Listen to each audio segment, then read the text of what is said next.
Oh yeah, happy Wednesday everybody, and it is the day before Thanksgiving. Wishing you all a very happy Thanksgiving to you and your families. From me and my family, we will be enjoying some home smoked turkey. I'm going to be working on that starting tomorrow morning. Doing a nice turkey on the Traeger. Going to have some really nice tequila to enjoy tomorrow for the Cowboys game. Of course, super happy about our victory over the Eagles, of course, and had some really nice tequila after that as well. Sorry for all you Eagle fans out there having to endure that, but you know, that's life. That's life when you're playing the Cowboys. Got my special Hombre Cowboy jersey on. We're ready to talk tequila here. Lots of things going on here in the world of tequila. Things are popping up all over the place, you guys.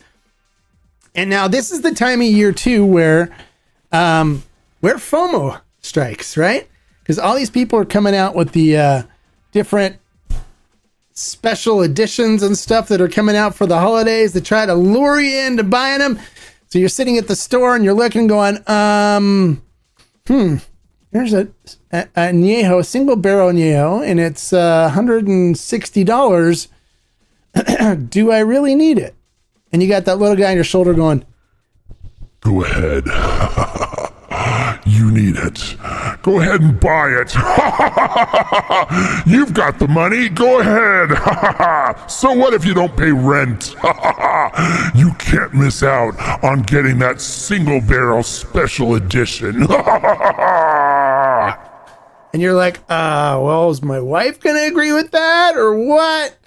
And the voice is saying to you, oh, your wife will be okay with it. She loves you. Go ahead and buy it. And you're like, oh, I don't know.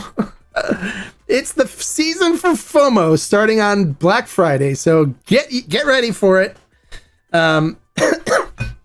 Because there's some special editions coming out. One of them,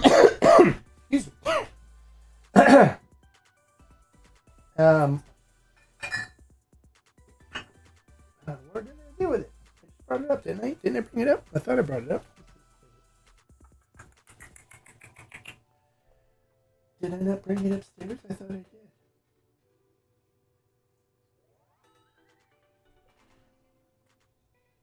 I guess I did. Well, I've got a bottle of the Yayo agave Vice. I was just talking to John Bollinger. He sent it to me to do a review for you guys. So I will be doing that. I'm going to try to get that done this weekend and get it up for you guys. It's due to start arriving in the United States, I guess, on Monday, or it's going to be shipping from Mexico on Monday. So it'll be here within the next couple weeks. But I will get you guys a first preview of it. Now, for this special edition, they aged the tequila in French Sauterne barrels. Now, it's pronounced different than it looks. It's spelled Sauternes. Looks like Saturnus, but it's actually pronounced Sauterne. It's a French wine, and it is from the Bordeaux region of France. Now, one thing that's really cool about Sauterne wine is it's different than regular wine in that it's on the sweet side, and it is the grapes that are used for it are actually infected with a mold, and it keeps the grapes so they don't ferment and stuff, but they get lots of sugar and stuff in them. And so when they use this, it's what's it called? I forgot the name of the mold. I can remember it later, but it ends up being a sweet wine. I love Sauternes for dessert. It goes good with chocolate. I like to have it with chocolate ice cream when I do have a Sauterne. But it's also an aperitif. They'll use it as an aperitif, as an appetizing wine, like before a meal and stuff. I prefer personally as a dessert wine. I like the sweet wines more for dessert. If I'm going to do something before dinner, an aperitif, I normally will go with like a Sauvignon Blanc or something like a Prosecco or something from Italy, or something along the lines of maybe a fizzy champagne or sparkling wine as an aperitif. But then during the meal, I like a good solid red wine with turkey. It's a little different. So this is going to add an interesting flavor profile to the Yayo tequila, being that it's going to be on the sweet side, more grapey. And Sauternes can be aged for a long time. They actually age really well. So there's Sauternes that you can find that are really expensive that have spent 50 years in a barrel. I'm not sure how long the Sauterne was in the barrels that Yayo's using.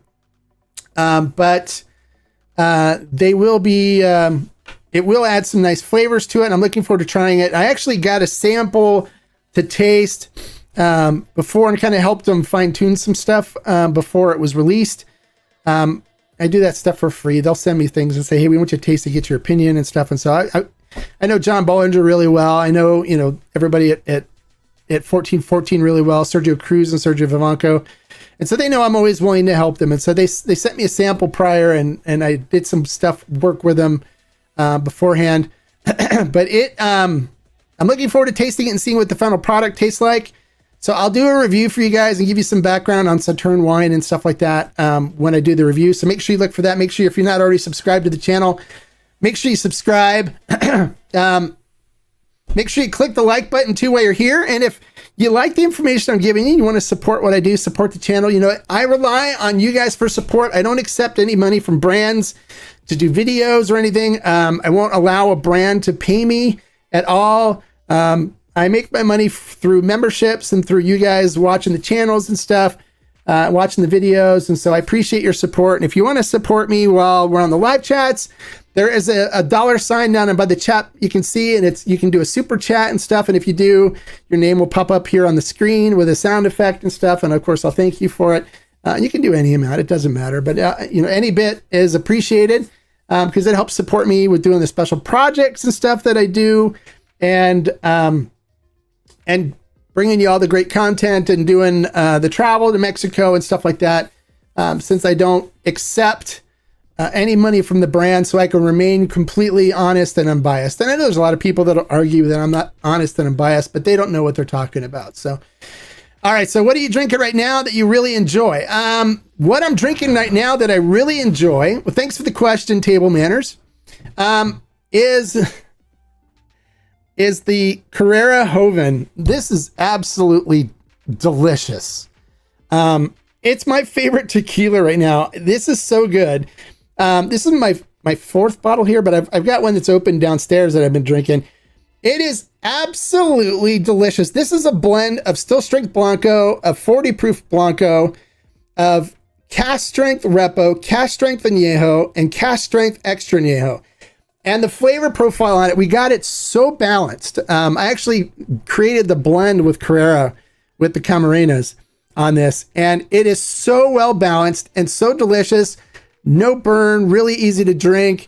And the best thing is it's only $65.99, which I've had 100, 200, almost $300 tequilas that didn't taste nearly as good as this. So this is going to be the hot seller for the holiday season right now. And they're selling a ton of it on Ferment and Still right now. There's only 75 cases and we're already through half of them. So I don't see this lasting through December because once people try it, they come back. I had them do a statistics on it, and like 89% of the people that bought came back and bought more, which is good, which is telling you that they're really enjoying it. So if you haven't tried the Carrera, make sure you check it out. It's on fermentandstill.com. It's only available there. It's exclusive. It's a custom batch that I went out and made with the Camarena family for the Carrera line, and because they wanted to do something special. I'm like, you guys don't have a Hoven. Let's do a Hoven, because Hovens are going to be really popular. And sure enough, Hovens are taking off now, where we're seeing Hovens popping up for all different kinds of brands now. But I called this. If you look at my video that I did on trends, upcoming trends, I said Hovens were going to become popular, and sure enough, they did. So if you haven't tried it, I can't recommend this enough. When I go crazy about something, it's because I really love it, and I'm going crazy about this because it's absolutely delicious. And all the feedback I'm getting back from all the aficionados, like in the on the Discord that I have, my membership Discord group, the Tequila Barrel and Agave Collective, they're all coming back and saying it's delicious. And even that their wives who normally don't drink tequila are loving it as well. And there's best thing, there's nothing added to this after the barrels. It is just, we took the best barrels we could find, and we took different flavors that we liked from the different barrels and blended them together by selecting certain amounts of them from the barrels and creating this batch. So the feedback on it and the talk about it is phenomenal. It's great. So that's what I'm drinking right now that I really super enjoy, and I've been spending a lot of time with it. Another thing I've been drinking a lot of too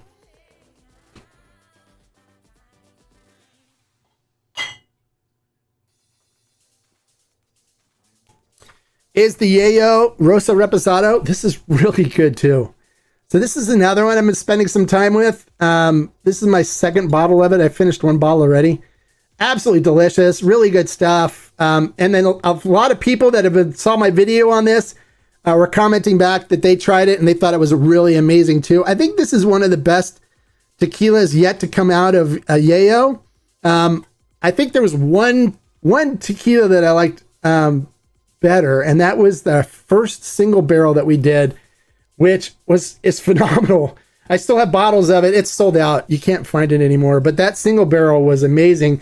And even John Bollinger was like, hey, if you have any more of those bottles, can I get one from you? So I'm going to give him one of the bottles from that barrel. It's delicious. And I did talk to John Bollinger, and we're going to have him come on and talk about the Agave Vice. I'll probably try to arrange sometime next week to have him come on as a guest and do an interview with him and talk to him about the stuff they're doing at Yayo, because they've been coming out with a lot of stuff. They're kind of flooding the market with different things. They have the Sol and the Luna Hovens out, which I have those. I need to review those as well. And so I'll get those done. I had a stomach virus this week, so I wasn't able to do any tequila tasting, because if you ever tried drinking tequila when you have a stomach virus, it doesn't work out really well.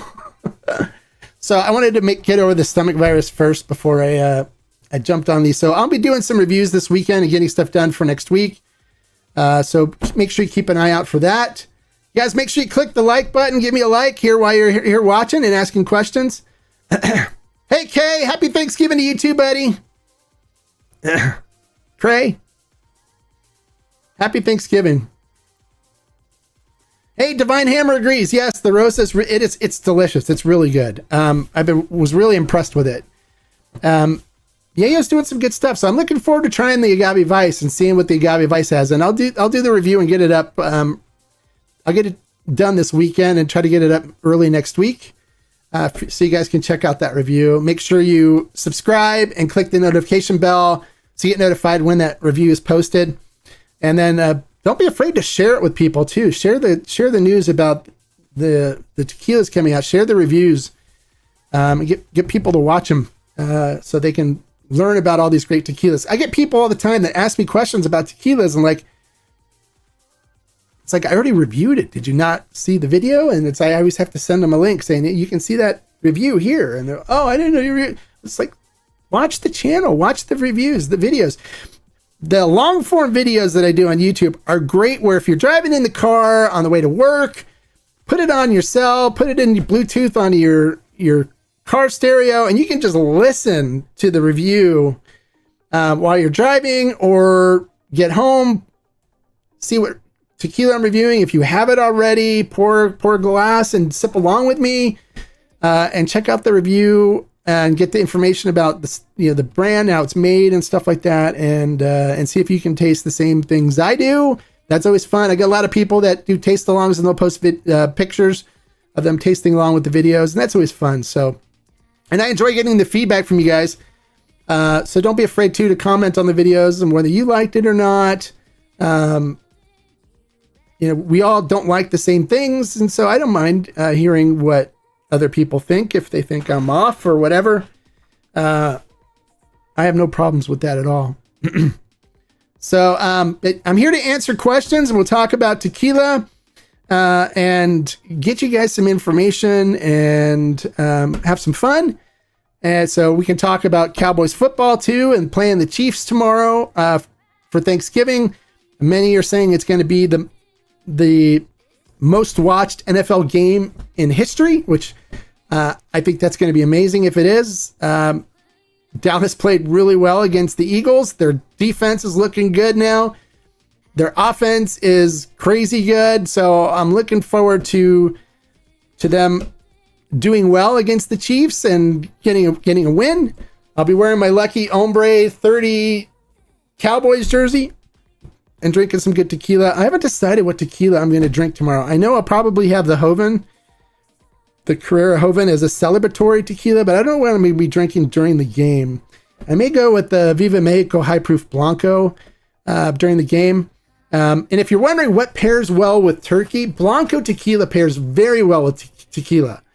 So if I was to drink a tequila while I'm eating dinner, I would probably pair it with, I'd probably use the Carrera 54 batch 1 bottles that I have here and have that with tequila, with the turkey. We're doing some appetizers. My wife makes an amazing spinach artichoke dip, and I think she's making that. And so for the spinach artichoke dip, I'll probably go more with a reposado because it's got kind of a cheddar cheese kind of flavor and stuff to it. And I like cheddar cheese with reposado. So I'll probably go with the El Mexicano reposado, which I think I have a bottle here.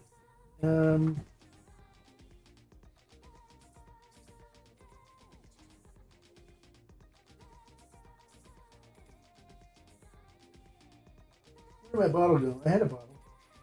Well, I had a bottle somewhere. I got one downstairs, I know, at least. So. Oh, here it is. Is that a repo? Yeah, here we go. El Mexicano Reposado. This stuff's delicious. So I'll probably be destroying this bottle tomorrow with the appetizers and stuff. So this will be really good. And depending on how the Cowboys do, I may be really drunk if they do really well or really poorly, or I may be just feeling really buzzed and good if they're winning. So my sobriety will depend strongly on how well the Cowboys play tomorrow. So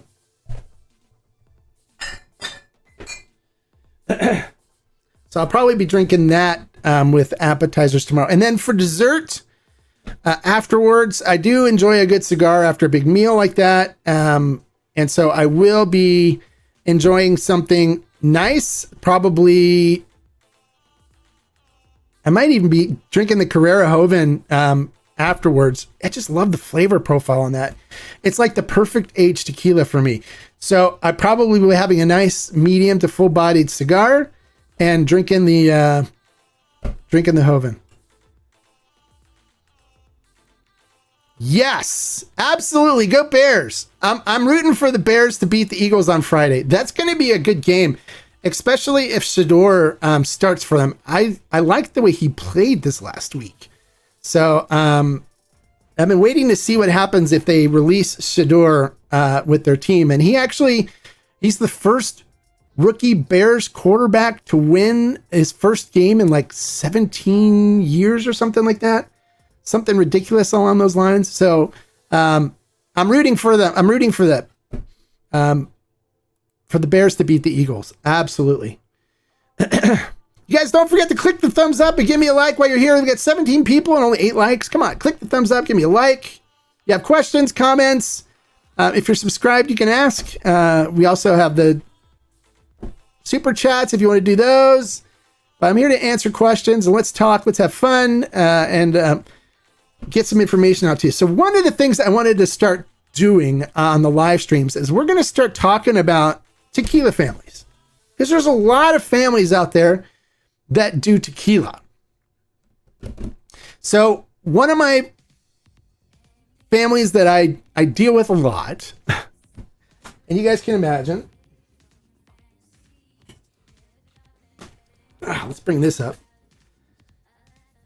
Is the Camarenas. I deal with the Camarenas a lot. I am good friends with all of the Camarenas, both sides of the Camarena family. So I'm good friends with Carlos, I'm good friends with Felipe Camarena, and I'm good friends with Mauricio on the other side. So I have a book that I was gifted because I was made a honorary Camarena because of the stuff I do for the Camarena family. And they did this book, which is a lineage on the Camarena family. So I want to talk a little bit about tequila families with you guys and give you some information so you can get some further insight. I just don't want to make this about, talking about tequilas and stuff all the time.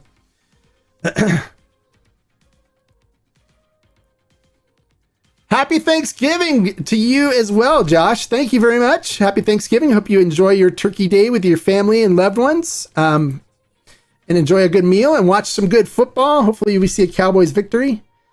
Rank these. Okay. I rank them all number one.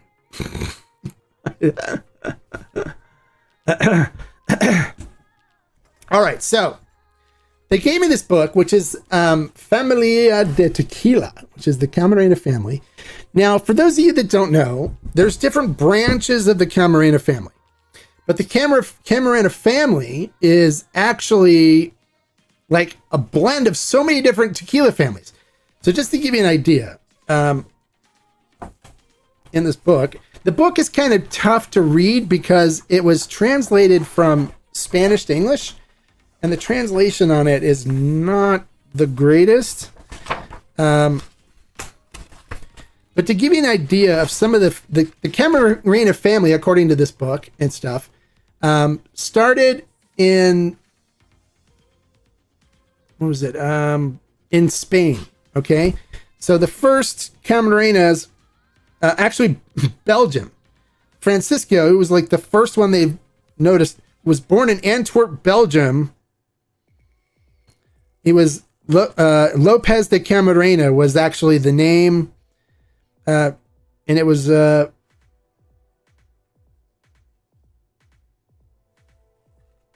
but his mom actually came from Spain in 1519, so it goes back a long way. So, but just to give you some brief stuff on this, okay? So they break it down by all the different families that were involved in the Camarena name. So at first, they start with the Camarenas. So they're also related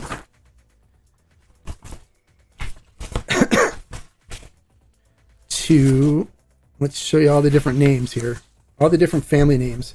And now the nice thing about this book is it kind of gives you a little history into all these different families as well.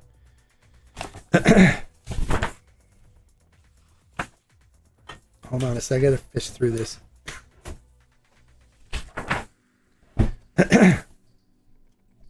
And this book kind of goes really weird and chronologically, but it starts in Spain and then works its way to the Arandas region family. But there's the Camacho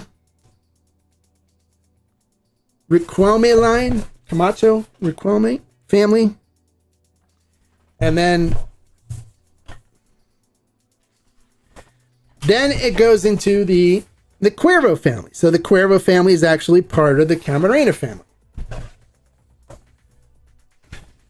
There's Cuervos that are related. They all like intermingle. It's kind of a, they can't keep their hands off of each other's women. So, and then the Cuervo family, there's a bunch of stuff on the Cuervos. So Jose Cuervo La Bastida and Ana Gonzalez Rubio. There's a picture of them, which, and then let me see. There's other. Let's just go over some of the families. The Herrera family.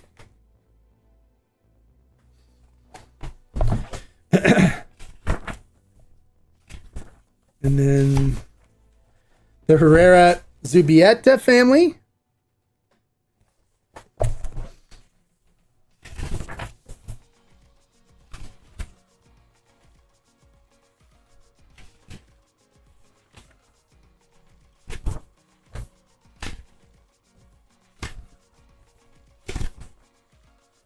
And then the Orendine family, which is a huge tequila family. Eduardo Orendine and his dad and stuff runs Arete, and they also have Tequila Orendine. The other part of the family is Tequila Orendine down in the Valle. And then they have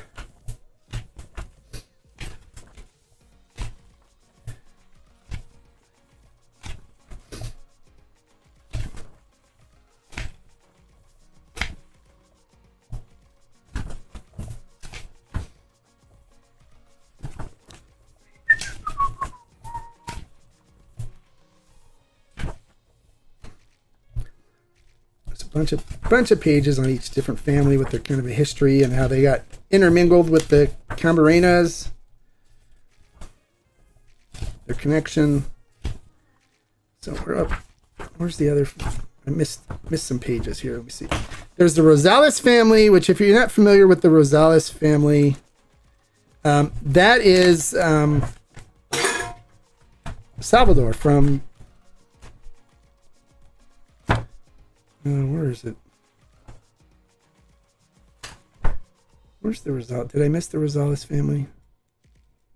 There's the Rosales family. There's a bunch of different families. The Gonzalez family, they're all like intermingled and stuff. And so I'm not going to bore you with trying to go through that whole lineage, but we can kind of break down the Camarena family just from where it started in Arandas and kind of bred out.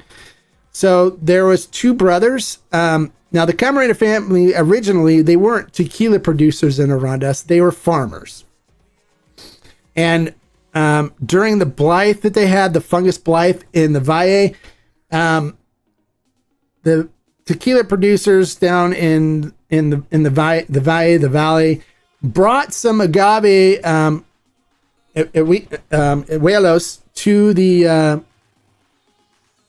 Arandas and said, "Can you guys plant these for us? Because your weather up here is different. You don't have to worry about the fungus, the Blythe and stuff, and we'll buy the agave from you for making our tequila." And so they said, sure. And so they were telling me the story when they first planted the agave. You know, a lot of the farm workers there were like, "Why are we planting this? We can't eat it. What's it good for?" And blah, blah. And they said, "Trust me, just plant it." And they're like, "But it's going to take how many years before we have to harvest it?" And they're like, "Yeah, probably 8 to 10 years." And like, wow. And we can't eat this, so why are we planting this? And they're like, "Just trust me and plant it." And so they planted it and started growing agave, and then they were selling the agave. They were taking it in wagon loads and stuff down to the Valle, to sell it to the tequila producers. Well, it got to the point where they got through the fungus Blythe and the Valle, and so they started then growing their agave again and got to the point where they were supplying their own agave. And they said, you know, when the people in Arandas were going to sell their agave, they were like, "Okay, we're coming to sell the agave." Like, "Oh, we don't need it anymore." "What do you mean you don't need it anymore? We were planting it for you guys because you said you wanted to buy it." And they said, "Yeah, but we're good now. We don't need it anymore, so we're not going to buy your agave." And so they went, "Well, fine. Basically, you guys, we're going to start making our own tequila." So it started with the Camarena family with Don Agustin Camarena and Don Felipe Camarena. They were brothers. And so they started La Alteña together, the La Alteña distillery. And they worked together on Tapatio. That was their first brand. So they created Tapatio, and I believe it was 1937 when they opened up that distillery. 36 and 37, they opened up that distillery, and they made Tapatio together. And then they had a fight because, you know, these families, there's always fighting going on between them. Something happened. They had a fight. Don Agustin said, I'm done. I'm going to go open my own distillery. And in 1938, he opened up Casa Camarena and started creating his own tequila. And Reserva de Don Agustin was one of the ones they did. Casa Vieja is another one they did. They've done several tequilas out of there. And that's where Mauricio, Don Agustin is Mauricio's grandfather, I believe. Grandfather. So, yeah, I think it's his grandfather. Grandfather or father? Grandfather. 1938. Yeah, grandfather. So, and then Don Felipe stayed at La Alteña. And Don Felipe had two sons in Felipe Camarena from El Pendillo and Carlos Camarena, from which worked with him at La Alteña. And then Don Agustin ended up having a bunch of different sons, and their sons ran the distillery before Mauricio just recently took it over. But they did Familia Camarena out of that originally before they ended up selling the rights to the brand to Ernest and Julio Gallo, which then started going to other places to have it produced, which kind of ruined the brand. But if you buy the bottles in Mexico and it still has the 1614 NAM on it, those are good bottles. So if you're ever traveling in Mexico, you can pick up the Casa Camarena, Familia Camarena in Mexico, and it's the good juice made out of that distillery. So you can get a different bottle in Mexico than you can in the United States, because Ernest and Julio Gallo run it here in the United States. So Mauricio then was tied to Familia Camarena. He signed a non-disclosure agreement, non-compete agreement and stuff, and was a spokesperson for them for a while. But when he was born and raised, he was raised at the distillery. He was always like, he said he basically slept under the stills. He was always there, and he did everything. They had him working as a humidor, growing the agave. He was, chopping the agave up in the distillery. He was doing all kinds of stuff there, all the way up to doing the distilling stuff. So he's been doing it for all of his life, and he's really passionate about it. And that's one of the things that I kind of really enjoyed when I met Mauricio. And I saw the passion in him and could feel the passion in him, where he wants to create a tequila that makes his family proud. And so one of the reasons why I keep doing work and stuff with him, and he's become like a brother to me. So I know his two kids too. He's got Eduardo and Mauricio Jr. I know them really well. And so Mauricio is the one that does Carrera Tequila, which is being produced at the distillery now at Casa Camarena, or they call it La Arandina now, because his mother is or grandmother is running the distillery. She's an Orandine, so she is in charge, and so she renamed the distillery to honor the women of Arandas. So they call it La Arandina now.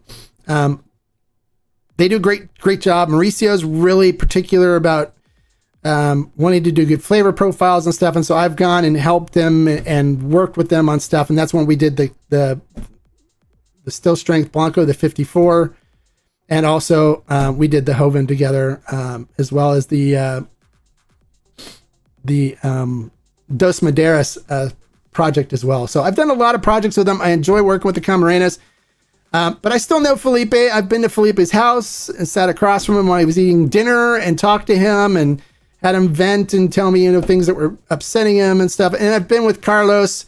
I got to see the Ocho Distillery. I was one of the first to see the Ocho Distillery before it opened. I was the first, actually. And I was told not to release the video on it until they said so. So I actually held up on the tour video, which you can see on the channel. But I was there touring the facility and hanging out with Carlos, drinking some of the 85th anniversary El Tesoro before it was released. He had a sample bottle he pulled out of a barrel, and so him and I drank that and got pretty buzzed together, enjoying that while we were touring the Ocho Distillery. So it's a great family, very passionate about what they do, and they all do things differently, but they all make amazing tequila. So don't be afraid to try anything from any of the Camarenas. They all make good stuff. And there's now even younger Camarenas that are getting into different stuff too, and cousins and stuff that have different distilleries now and are doing different projects. And so the Camarenas are spread out all over around us. And in around us, they're kind of like royalty, the Camarena family, because they've been like the mayor and in public office and serving the community and doing all kinds of stuff really to help around us. So they're very prominent in the around us area. What is this?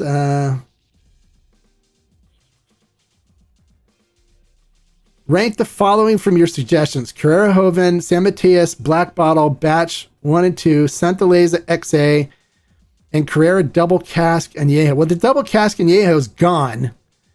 So it's completely sold out. So I'm not even going to put that on the list. Our barrel is completely sold out. Santaleza XA is really good. The San Mateus Black Bottles, Batch 1 and 2, are good.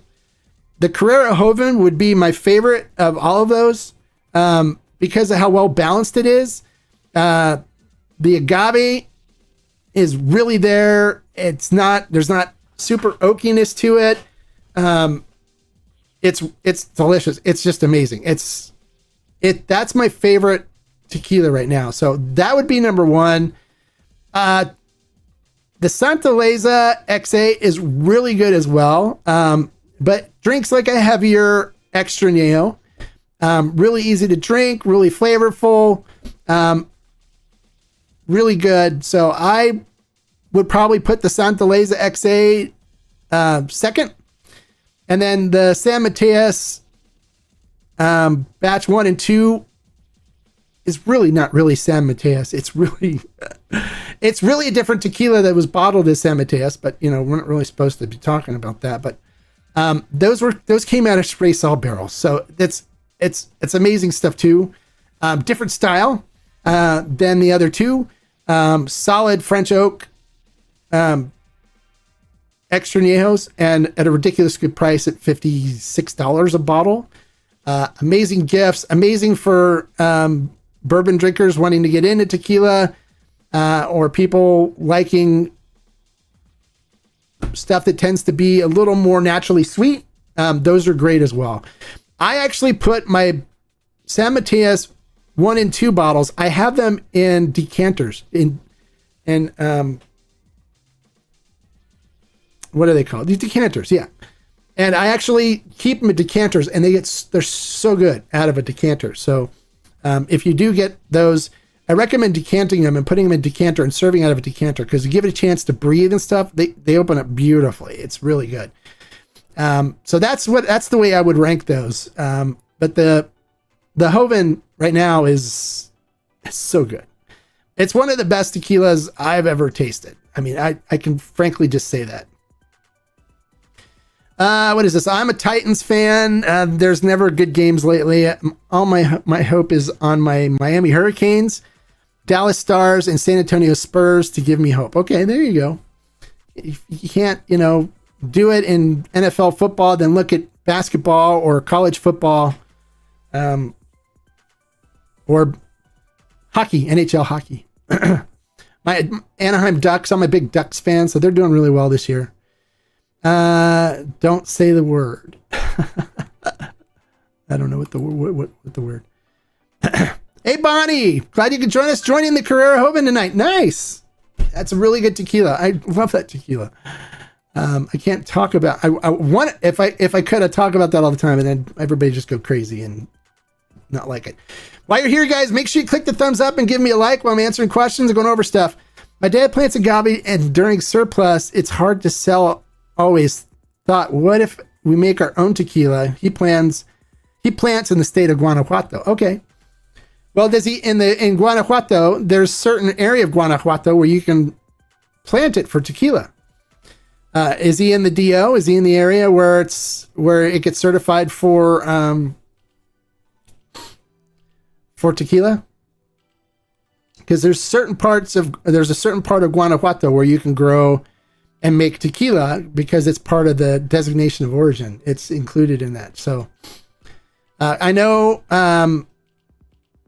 Herman Gonzalez, who makes Tears of Llorona, and he used to make a brand called T1, which I have some bottles of T1 still. He is building a distillery in Guanajuato, I believe. So, but he's in the DO. He's in the area where that's certified for making tequila. So, yes. Okay. So he's in the DO area. So good. You can still sell your agave.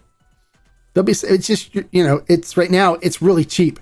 And, people are like, getting like, well, they're using sugar or whatever. Right now, agave is so cheap, it's cheaper than sugar. I think last time I was talking to people that grow agave, and they're saying it was around 5 pesos a kilo, which is cheap. It was as high as 30 to 40 pesos a kilo at one point during the high priced time. So, but price is way down. There was a bunch of agave that was basically just rotting in the fields. When I was there last, they were like, see this agave? And they chop it open and it had like mold and stuff growing in it. I'm like, and he goes, yeah, we got to process it quick before it goes bad. So rich in sugar and stuff. It was basically starting to rot in the field. So, something else too, that's coming along, which it should be here. It's been delayed. They're having some problems and stuff with it. But we do have a single barrel cask strength añejo from Partida coming. Berica 35, which is a single barrel that I picked. Really good single barrel. It's really good. And the price point on it's going to be really good. They probably somewhere around $50 in that area, $55 for a cask strength añejo. And it is delicious. Now, a little story behind selecting this barrel is I went and spent the day with Jose Valdez, who's the master tequilero for Tequila Partida. And we went to agave field and we went to the distillery. And so he gave me the tour. I'd put a video tour up on the channel so you can check them out and see the tour. They're not open. They don't do tours to the public. But we went into the barrel room and he's like, okay, these are the barrels down here. We're only going to do like, I think they said 5 of these single barrel high proof cask strength añejos. And I said, okay. So I was tasting through them and it literally was like 3 barrels in. I'm going, none of these are ones that I would want to pick. And Jose's like, yeah, some of them are kind of rough and whatever. So I'm like, okay, should we try another one? And he's like, yeah, let's try another one. And he said, pick one. So I went and I said, which ones are good? He's like, any of these here. So I went and picked one and boom, it was so good. I was like, oh my God, this is good. And I looked at Jose and he was like, had this look on his face. And I go, what? And he goes, I'm not really supposed to say this, but from all the ones that were picked and stuff so far, this is the best one that I've tasted yet. He goes, this is ridiculous. This is really good. And it's like, yes. I said, we'll take it for the Tequila Barrel and Agave Collective. Don't do anything to it. Just empty it and don't add any water. I want it at the same strength that it's at now. He goes, okay, done. So that's what we're getting. It's going to be really good. I'm really excited about that one coming in. And I know a lot of people are excited about that too. What are some good mezcals? Oh, there's a bunch of good mezcals. I used to do mezcal Mondays, but nobody wanted to watch them. It's like they were some of my least watched videos that I did, but I can go back to doing some more mezcal reviews if you guys want. Dos Pasiones is really good. I like their stuff. What are some of the other brands I like? La Luna makes really good mezcals. If you want to try mezcal and it's going to be like your first time, get the what is his name? Emilio Jarquin mezcal that's on Ferment and Still from whatchamacallit? Here, I'll show you. If you want to dive into it first, it's going to be your first mezcal. I recommend this one because it has no smoke, so you don't have to worry about the smoke thing.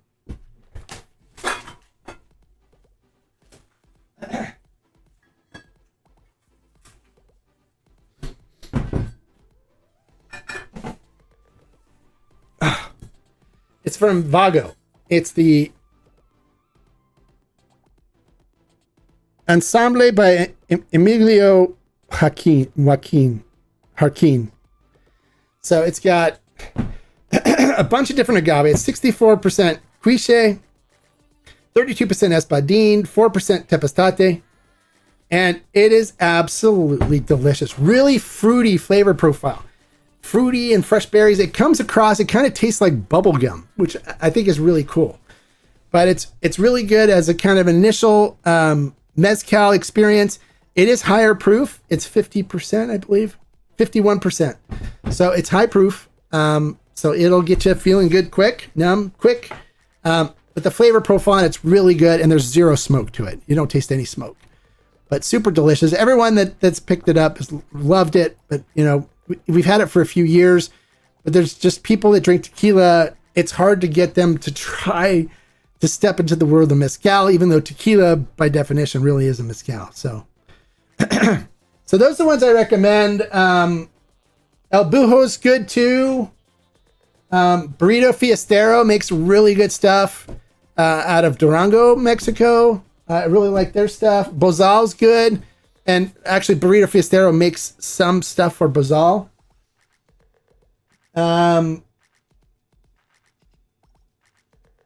Cinco Sentidos is good. I mean, there's a bunch of really good mezcals. It all depends on what your flavor profile is like and what you like. Because mezcal, you got a lot more different flavor profiles to deal with than you do with tequila. So it's a fun experience. Happy Thanksgiving. Congrats on your Cowboys win. Yes. Sipping on Carrera Joven. Amazing. Nice. I'm glad you guys like it. I loved hearing that you guys love that as much as I do. The Joven. It's amazing stuff. Was that picked up the Pantera based on your video for the bourbon lovers in the friend group waiting to try it tomorrow? Oh, nice. That's a really good whiskey bourbon drinkers tequila. It wasn't over oaked, but it's got that strong bourbon whiskey kind of taste to it, and but there's still an agave presence to it, which is different than drinking, you know, a corn or grain based. But one of the things when I talked to them, you know, the brand, when they sent me the bottle, originally they were going to send me a little sample bottle. I'm like, no, send me a full bottle. I don't do sample bottles. Send me a full bottle. I'll do a review, and if we like it, you know, we can look to add it to ferment and still. And they go, well, we you know, we don't really want it. And I'm like, okay, well, whatever. And they're like, no, okay, we'll send you a bottle. So the PR firm that called me originally had them send me a bottle, and then I got to talk to the owner. And so I did the review, and then I sent the link to the owner so he could see what I said about his brand. Because I don't mind giving him feedback. Even if I don't like it, I send them the link to it so they can see it and get some honest feedback on the brand. And he responded back and said, you're spot on your tasting notes on this. He goes, yeah. He goes, the barrels we used are brand new American oak barrels. And so the barrel influence on it is a lot stronger than we really wanted. But it still tasted really good. And we've said this will be great for whiskey and bourbon drinkers. But he said, but the subsequent batches, we're going to be using the same barrels.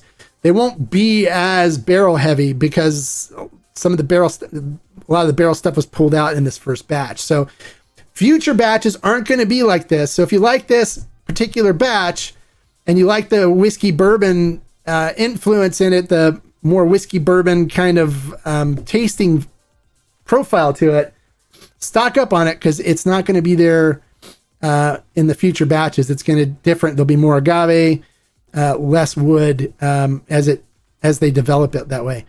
Now, the nice thing is if you're in Southern California, you can go to Costco and get it for $89. And I asked him, he goes, well, if you're retail, it's going to be like $145. And I go, why is the big difference? He goes, Costco bought 800 cases. They're like, oh, okay, that makes sense. Give them a good price because they bought 800 cases. I understand. So Ferment still didn't buy 800 cases, but we sold out the first 3 cases that they bought. And so they just restocked. I just had them order more because it sold out and people were asking to get some more. So, but people have been liking it. I've been getting good feedback on it. I think it's good. Otherwise I wouldn't have said it was good and promoted it as being so. Pantera is pretty good. Oh, good. I'm glad you enjoyed it. I enjoy it too. And it's good for me. Where I see it fits in my tequilas is if I'm going to go out and have like a really strong cigar, like a really full-bodied, strong cigar, and I want something to go along with it, it's great for that. It's amazing for that. So I'll sit out and pour a little glass in my Denver and Liley glass and go sit out and have a nice, strong, like a Cuban cigar with it, something that's more on the strong side, full-bodied, and it pairs perfectly with it. It's really nice.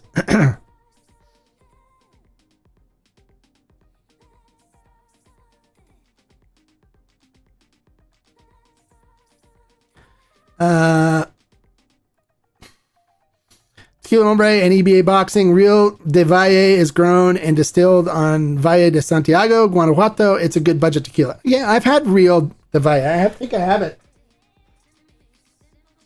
I have a bottle of it. Yeah, it's good. It's not a bad budget brand. I wouldn't say it's great, but it's good. It's solid.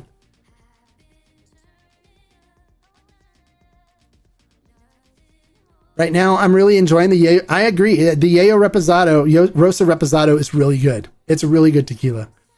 I agree. That's why I said it was like a five agave one for me. I think it's one of the better tequilas that Yayo came out with, as far as their barrel stuff that they did with the wine barrels.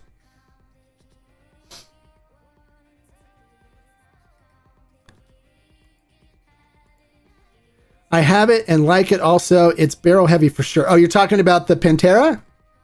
Is that what you're talking about? Divine Hammer? The Pantera de Oro?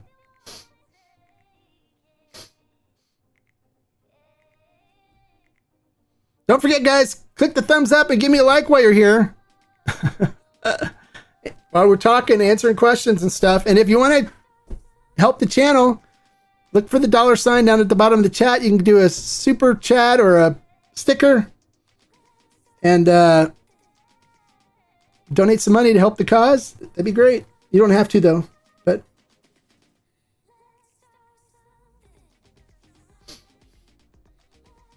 and don't forget to subscribe. If you're not a subscriber, subscribe. Okay, the Pantera de Oro. Okay, good. Yeah, I agree. I like that. I'm going to go and see if the Costco Buy Me has it. I might buy it. I have a friend of mine who, his wife, I've turned her on to Ocho. And so she likes Ocho Reposado. She drinks that. She likes tequila. But she said before tequila would give her a headache. And but she's been drinking Ocho Reposado. Doesn't get a headache. Really likes the flavor. And he's a grumpy old man. He's like, oh, tequila. I'm a whiskey bourbon drinker. So I'm like, I get the perfect tequila for you. So I'm actually going to go to Costco and see if I can grab a bottle for him as a gift for a Christmas present. He's a good friend of mine. And say, here, try this. And this will change your mind about tequila. So.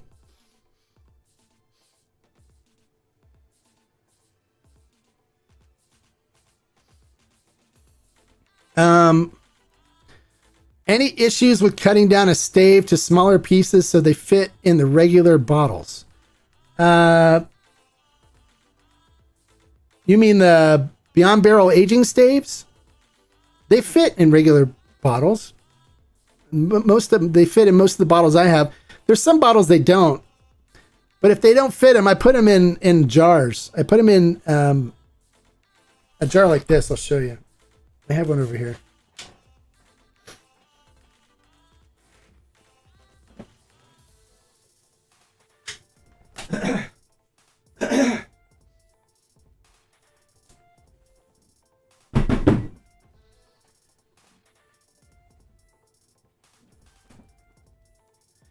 I put them in a jar like this where it's got a gasket, you know, and so you just, this is a liter jar.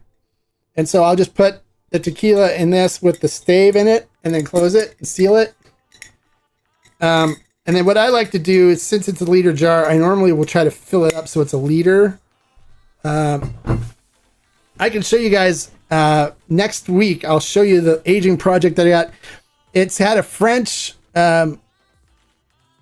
heavy toast 10-year-old French oak stave sitting in it, and it's been in it for probably 2.5 years now, and it looks amazing. It looks really good. So that's what I would do. I wouldn't cut the staves down because you end up with wood pieces and stuff too. So I would just put them in a jar like this. You can get this on Amazon. I think it's like, what is it called?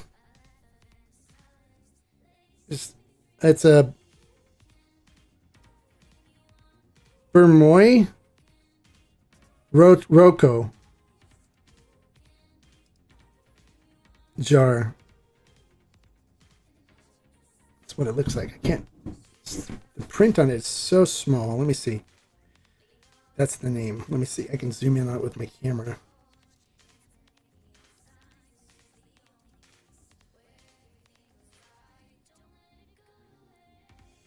Bormioli Rocco jar. So it's an Italian mason jar.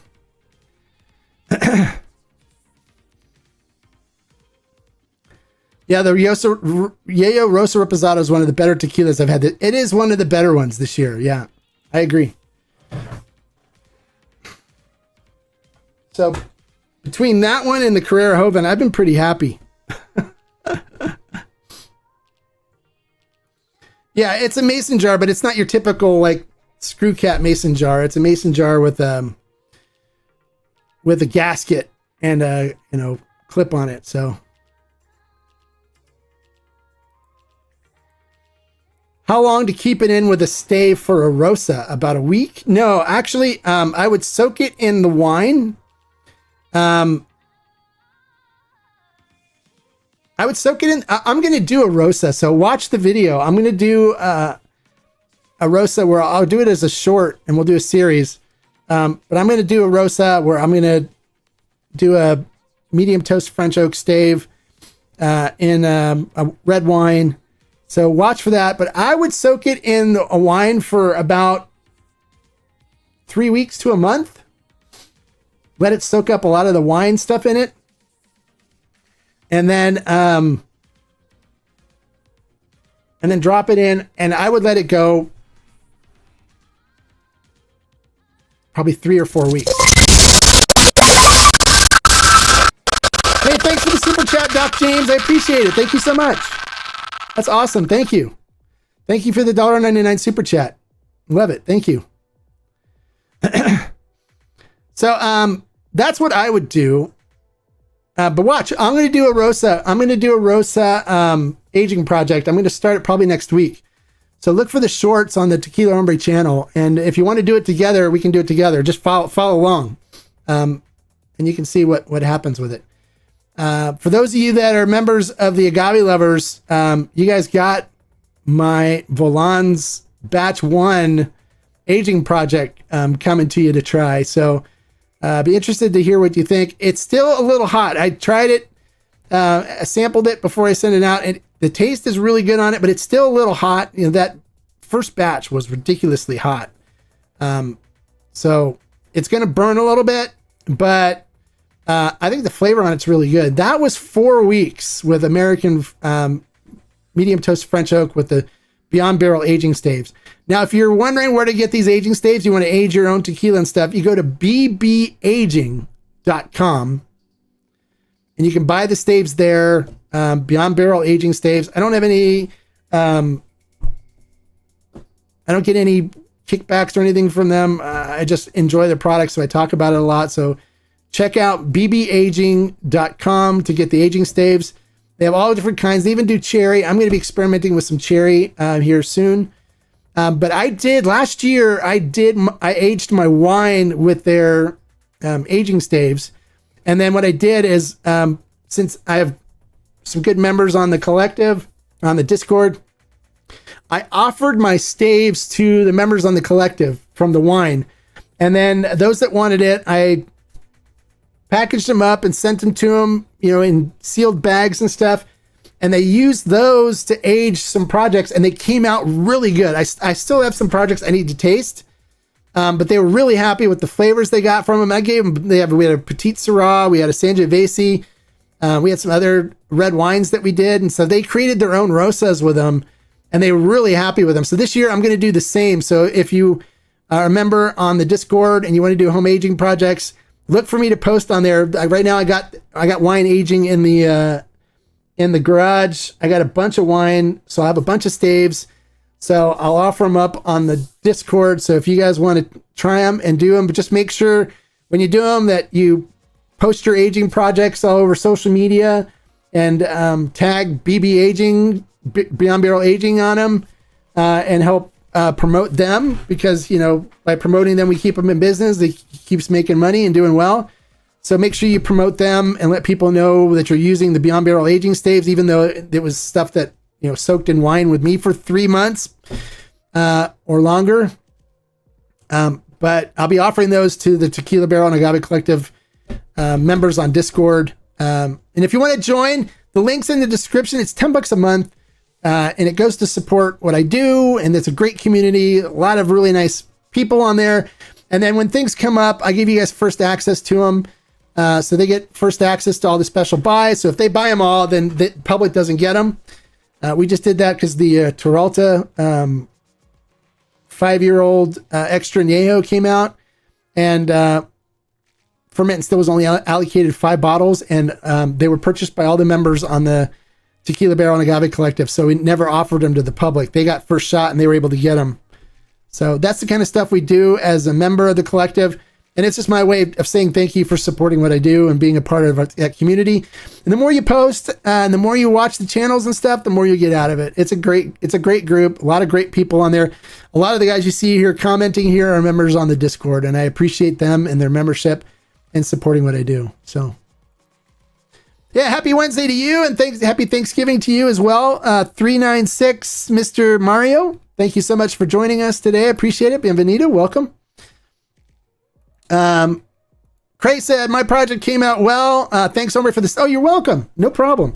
We'll have some more this year. So this year I'm doing a bunch of different wines, and people are like, why are you getting so much into wines? Now, because wine and tequila production are like identical. So I did it to learn more about how to go and come up with some ideas, doing some really cool stuff when I go do my special projects in Mexico. But this year I got Cab Franc, Cab Sauv, Barbera, Grenache, Sangiovese Grosso, which is a different Sangiovese than I did last year. So this is an Italian clone. I got Mourvedre. I got Zinfandel. What else do I got? I got Syrah.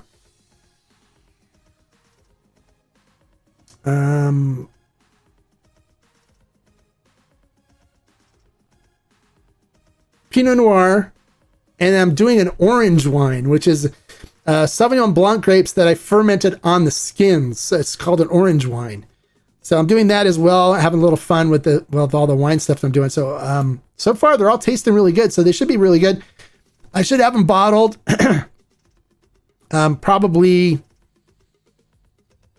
have some of them bottled by June, July.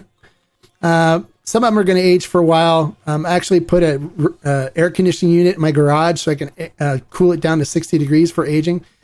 So my garage has become my winery. So, you just received your samples today. Awesome. You excited to try them? Great. Awesome. Let me know what you think. Comment on the Discord and let me know what you think on the aging project. On the mystery ones, you guys, the mystery bottles are going to be a little fun. So those of you that are members of the Agave Lovers group, you got your first mystery bottle a couple months ago. This is the second. There's going to be 4 mystery bottles. Put your notes down in a notebook and keep track of your notes on them. because when we're done, we're gonna have a little fun. I'm gonna disclose what the mystery bottles are, and then you guys can we can have a little fun talking about them, because it's kind of an interesting, fun little project that we're doing. So make sure you write down your notes on it and stuff, and then and we'll revisit all 4 of them once we're done with the project together. So that's a lot of fun, and we're having a lot of fun with the guys on the Discord doing this. The agave lovers, I appreciate you guys. And for those of you too that would like to do a meetup, I am putting together an amazing meetup. I think there's only 2 spots left on it. It was 20 people originally, so 18 spots are filled already. It's going to be a 4-day sport fishing trip where we're going on one of the premier sport fishing vessels out of San Diego, targeting bluefin tuna, yellowfin tuna, and whatever fish are out in the waters in August. It's going to be August 12th to the 16th. So sometimes yellowfin, they're there. Sometimes dorado, which is mahi-mahi's there. And then of course, yellowtail. So we're going to go after whatever's in the water, but we're going to catch some epic fish. We're going to spend 4 days together. You guys will get to know me. I'm bringing some special bottles that you can't get anymore with me on the trip, but also doing a tasting dinner that's sponsored by Carrera to Ona, where we're going to have a culinary trained chef on the boat who makes all their meals. The food is so good. You eat like a king for 4 days, which is great. But he's going to do a tequila pairing meal for us. The tequila is being provided by Carrera to Ona. And so we're going to have a really special dinner. We're doing glasses and we're doing t-shirts. We're doing all kinds of cool stuff. The price on it is $2,550. I'm not collecting any of the money for it, so you don't have to think I'm ripping you off or making anything on it. There's actually a charter master, and he's actually the one that collects the money and pays the boat and takes care of all that stuff. I stayed away from collecting the money so people can't make up things about me doing certain things with it. I'm not making a dime on it. It's actually costing me probably between $300 to $500 to put the trip together. But the reason why I do stuff like this is because I'm about creating experiences. I've always been that way when I was a professional wedding and event DJ. One of the things that set me apart from other DJs is I was more about creating an experience for people that they remember. So this is going to be something that we're going to remember. We're going to have fun together. You're going to get a chance to meet me and hang out with me for 4 days.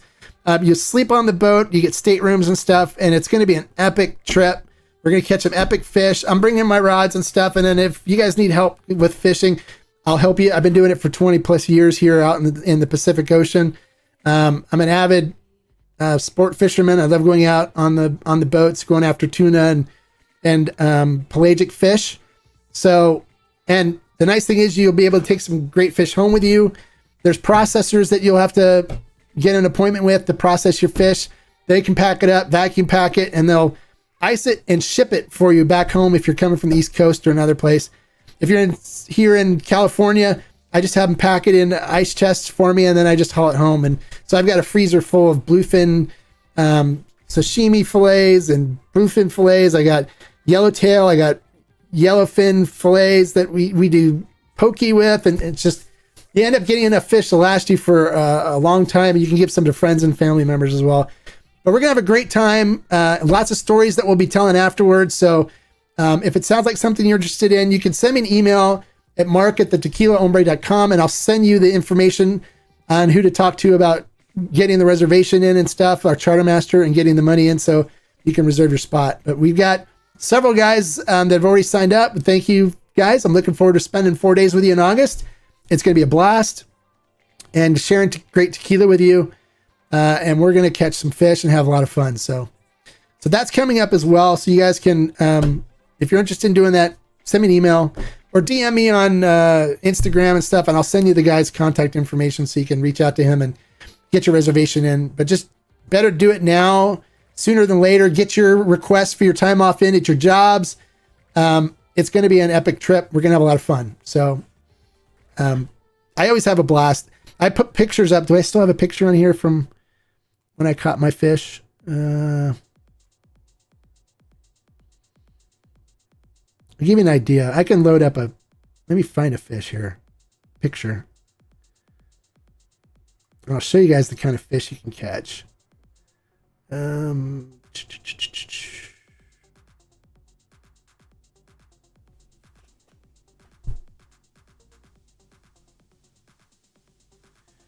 Let me see. Where's my fishing pictures? Ah, here we go.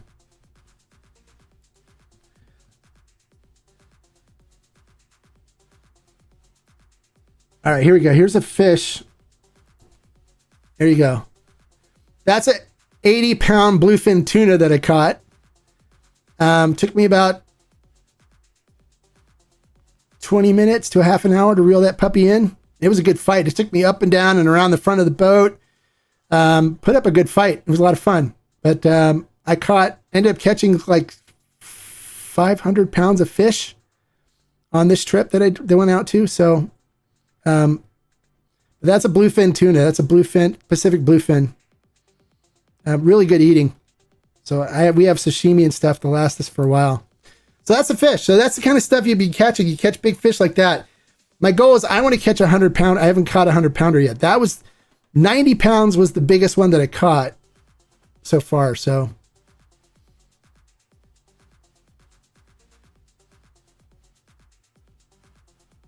can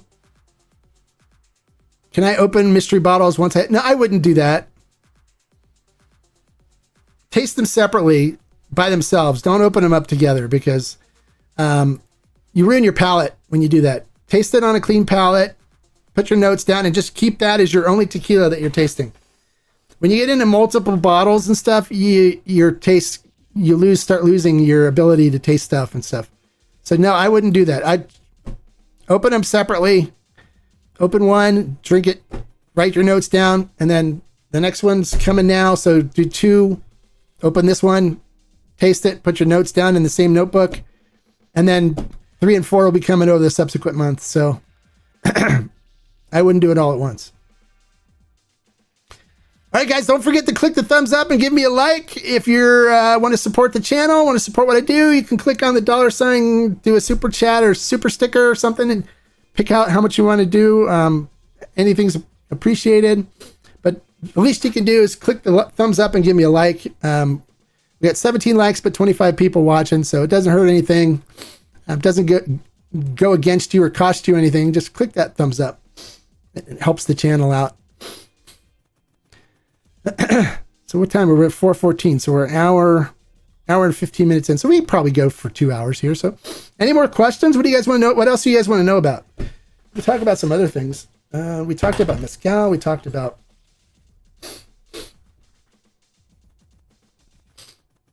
so there's all kinds of stuff coming out right now. Special batches. Just be careful. Don't get caught up in the foam. Don't have the little devil on your shoulder going, go ahead. Buy it. You can do it. Who cares if you blow your rent on it? You've got to have it. Because if you miss it, you're going to regret missing it. And everyone's going to be talking about it. And they're going to be getting likes on Facebook and Instagram for the pictures they post. And you're going to miss out. You don't want to miss out on this because you've never tried it in a wood like this before. You got to buy it. Don't get caught up in that. Don't get caught up in it. Predictions for 2026 tequila. I have a prediction that we're going to see Hovens become even more popular. I think Hovens are going to really take off because people are seeing people respond publicly to Hovens a lot. But I think a lot of people still don't know what a Hoven is, and the fact that it is the best of all worlds tequila. Just think of it as like a Hoven is like a way you can cheat in tequila and still not have to use additives or add anything to it afterwards, right? You don't have to add any flavorings or anything to it.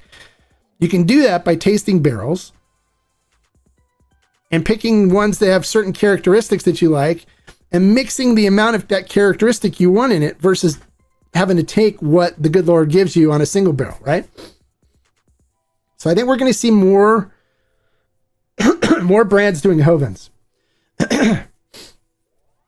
And Carrera's already reached out and said that they're getting really positive feedback in Mexico from the people there on the Joven, and they want to know if we can do another special batch like the end of next year as well.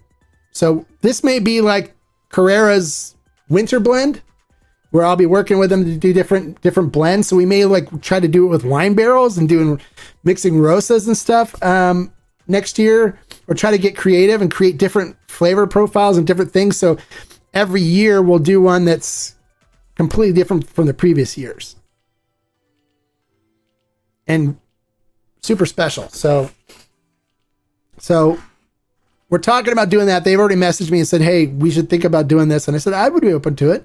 And of course I fly out on my own dime and hang out with the Camarenas and do this kind of stuff with them. And it's fun.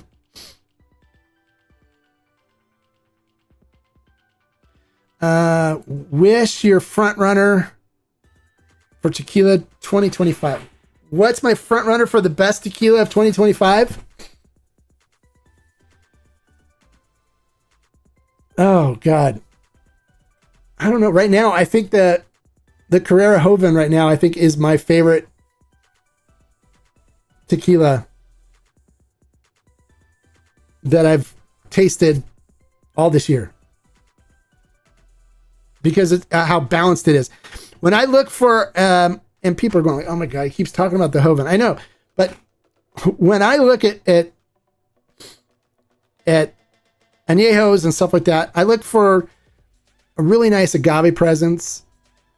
I look for a nice creamy mouthfeel, and I look for a lot of nice complexity and nuances to it with the fruit flavors and then nice vanilla and caramel and dark chocolate notes and stuff that come through, and they blend together nicely, where it's not like, oh, it's super vanilla, it's strong on the vanilla and the caramel notes, and there's some oak bitterness in it, and then having to say, okay, well, these are the things I don't like about it, but it's still a really solid tequila type of thing. Instead, I was able to mix it so none of the stuff that I don't like, there's no anise, black licorice in it. I'm not a big black licorice person. If I get Good and Plenty's, I take the black licorice ones out. If I get a licorice mix thing, I take the black ones. I don't like the black licorice, the anise bitterness stuff. So it's got none of that in it. It's got just like fruit, like apricot and cherry and like mango. Because when I go to Mexico, like one of the things I always do when I have a plate of fruit with my breakfast, and I get the fresh mangoes and the fresh papaya and pineapple. I love fresh fruit, so it's like it has like a mango kind of a note to it in there and then you get the vanilla and the caramel and this creamy like chocolate note that just combines the two, and it just kind of sits on there with this really super nice agave note on top of it, and I love it. It's just great. That's my favorite. So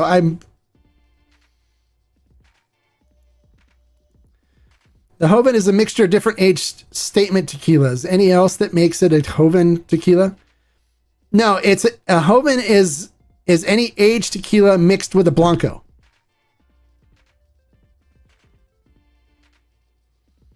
So I can take, and this is an example, I can take aged tequilas and I can mix them together and still call it an aged tequila. An example of that, let me show you.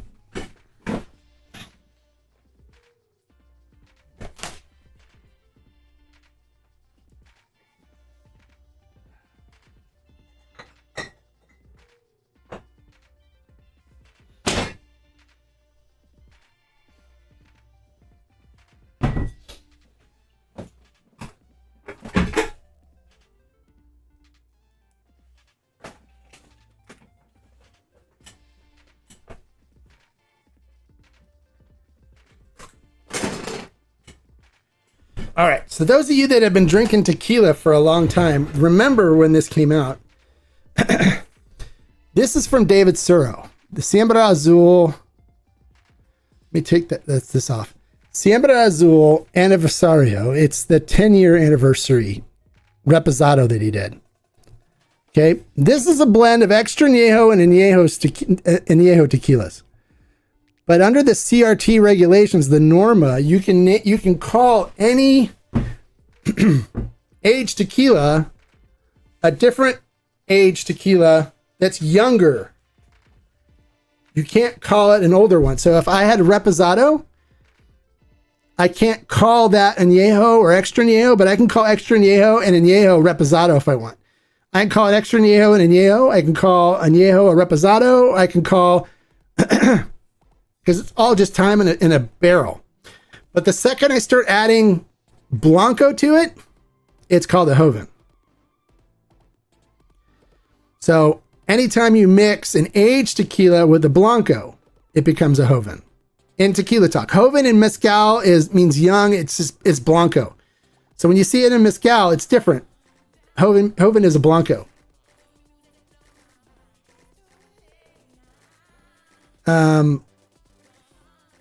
So Joven is what a non-aged stated blended whiskey would be, right? I'm not sure about whiskeys, so I don't know how to answer that. But if you were to take an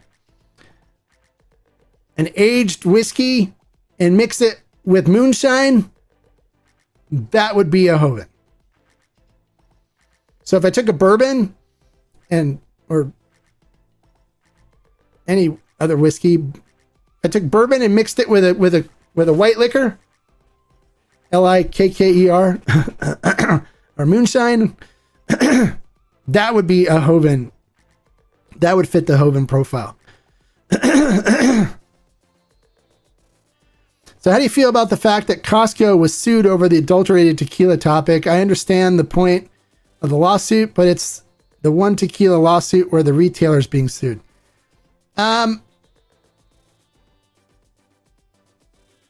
Well, the retailer isn't really being sued. What they're doing is they're going after deep pockets, right? Nothing's going to happen to Costco. Nothing in this lawsuit is going to come to fruition. That's my prediction. Is what happens is, like, picture this, right?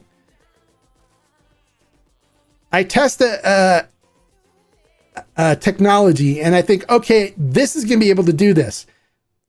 No one really knows if it's not or not. It's just a guess that it's going to be able to do this. So then you get a law firm that specializes in class action lawsuits,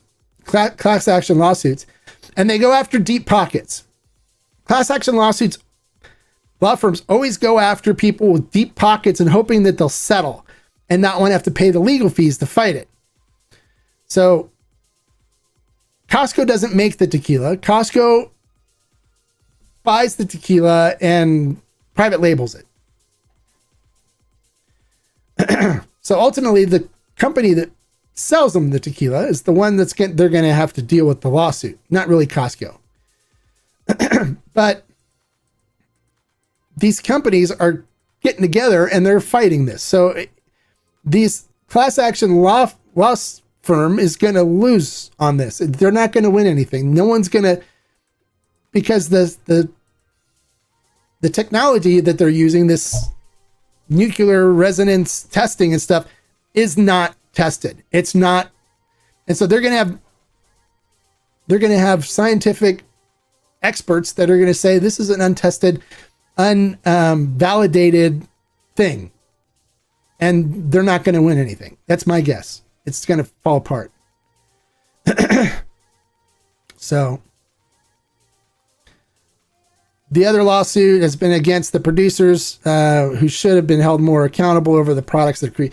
Yeah, this lawsuit's going to go nowhere. It's a BS class action lawsuit thing. And what they're hoping is that, the companies aren't going to want to deal with the public relations, part of it. And they're going to settle, but they're not. They said, we're not going to settle. We're going to fight this. So they're going to have a fight on their hands, and they're going to have the backing of the CRT behind them, the Mexican government. So these things, nothing's going to come of this, but they keep drawing other people into it. And it's a boilerplate lawsuit thing that they're putting together. And it's a bunch of garbage. So I see it going nowhere. I see none of these companies are gonna have to worry about anything. But in all honesty, what do we care? We're not running to Costco and buying their super sweet syrupy tequila anyways. That's not for us. And the people that are buying it, they don't care. As long as it tastes good and gets them drunk, what does it matter? So the people that are doing this are the people that are trying to make a name for themselves and trying to get recognition for the stuff. And there's a lot of speculation as to who's behind the lawsuit with the law firm and stuff. So all kinds of stuff going on this. And it's just, for me, it's just like, pfft. And when you talk to people in Mexico about it, they're like, yeah, nothing's going to come of this. It's a money grab. They're trying to do a money grab. The class action law firm is hoping they'll settle so they can collect something on it, but they're going to end up eating it on it. So hopefully they got some other class action lawsuits against other companies for other things that they'll be able to collect some money on, because this isn't going to pay off. So exactly.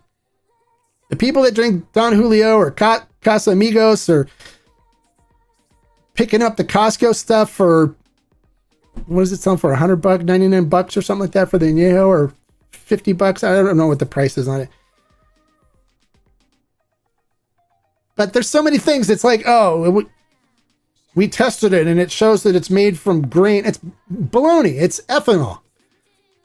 And we used, nuclear resonance testing on it. It's like, well, it's an untested technology, unverified.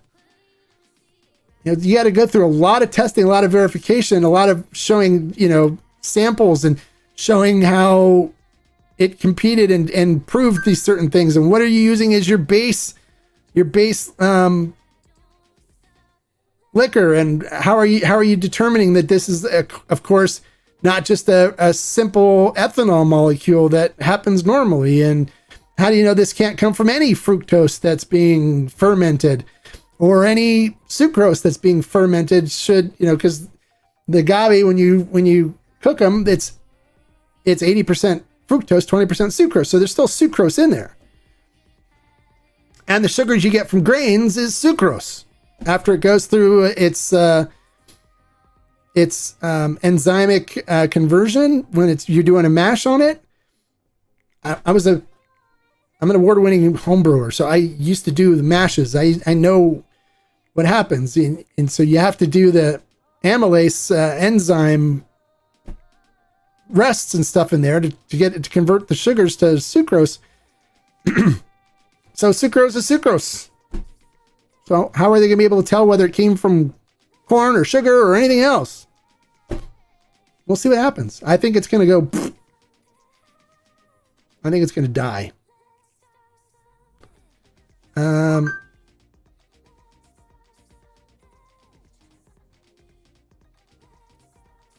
just want my membership cost to stay. Well, I don't think this lawsuit's going to go anywhere, so I don't think it's going to affect your membership, but, they just raised the membership, I think, recently, didn't they? I think I'm paying more. I'm an executive member.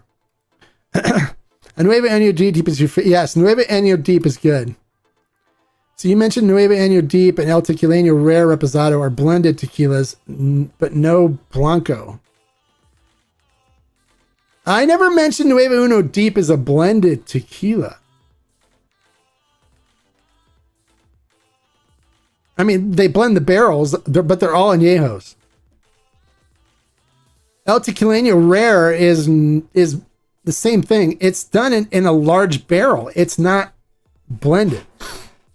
Most añejos and most repos and most extra añejos are all blended. They're all blended. Unless it's a single barrel, they're all blended.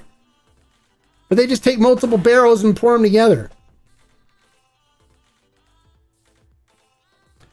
But unless you add a Joven to it, or a Blanco to it, it's not a Joven. So when I made this Joven, I sat down with the Carrera 54. I sat down with the Carrera 40% Blanco. And I had a cast strength Repo, cast strength Añejo, and cast strength Extra Añejo. And I started with the Blanco. I added the Carrera 54 Blanco in it first. Then I tasted we selected all the barrels, so I knew what kind of flavor profile all the barrels had. So I added some Repo to it first and saw what kind of flavor it created with the Carrera 54. Went, okay, that's good, but we need some more. So then I added some Añejo to it. Went, okay, this is good, but I really want to get some more chocolate and stuff to it. And the Extra Añejo has a lot of chocolate. So I added some chocolate to it and then went, okay, this is good. We need to add a little more Blanco to it to soften it up a little bit. So we added some 40% Blanco to it.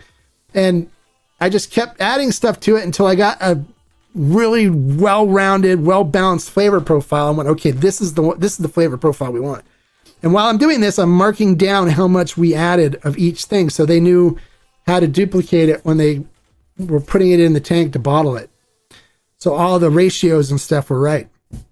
But it's Blanco, Repo, cast strength Repo, cap strength Añejo, and cast strength Extra Añejo. The second you take anything and add Blanco to it, it becomes a Joven. Any aged. You cannot add Blanco to an aged tequila and not call it a Joven. Nueve Uno, deep, they just took all the barrels, they blend them together, and then that's the flavor profile. Tequila Rare is done in a huge, huge barrel. They can only call it a reposado because the barrel is not a standard size barrel. And according to the rules, in order to be able to age to an Añejo or an Extra Añejo, it needs to be in a standard barrel. But they do them in Pipon barrels at El Tequileño. So it's a huge wooden barrel. So the most they can age it to is a reposado. So that's why they call it Reposado Rare, because it's actually 6 years in that big barrel. That makes sense?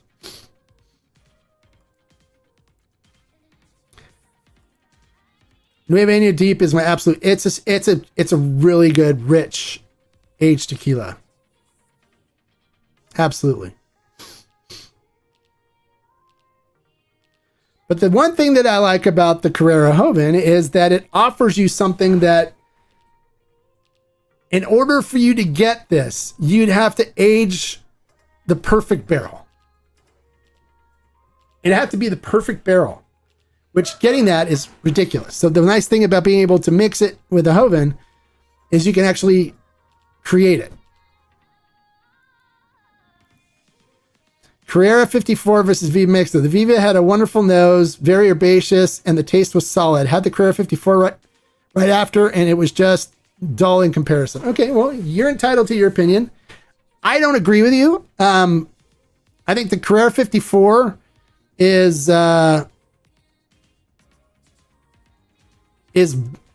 solid cooked agave. You can't get any more cooked agave. The Viva Mexico is more fermentation notes. It has like a green apple flavor to it. Really strong green apple, which is kind of interesting. It's fun, but it's a fermentation note. Where if you like cooked agave and you want like cooked agave in a bottle, the first batch Carrera 54 was it. Solid. It doesn't have a lot of complex fermentation notes and stuff to it because we wanted it to be pure cooked agave. So it's a different style tequila flavor profile than the Viva Mexico High Proof. The Viva Mexico High Proof is also only 46%. The Carrera is 54, but it's solid cooked agave.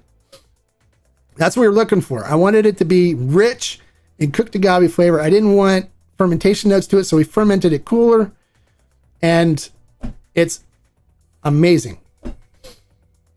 It's beautiful. The Viva Mexico is really good too. I picked up that one because it was different. He really has that green apple note to it. And it's very complex with fermentation notes and stuff to it. They went to malolactic fermentation on it. We didn't go to malolactic on the Carrera 54 because we were looking for more just agave. But the creaminess and the cooked agave notes and stuff on the Carrera 54 for me is, I've been able to find anything close to it in any other tequila.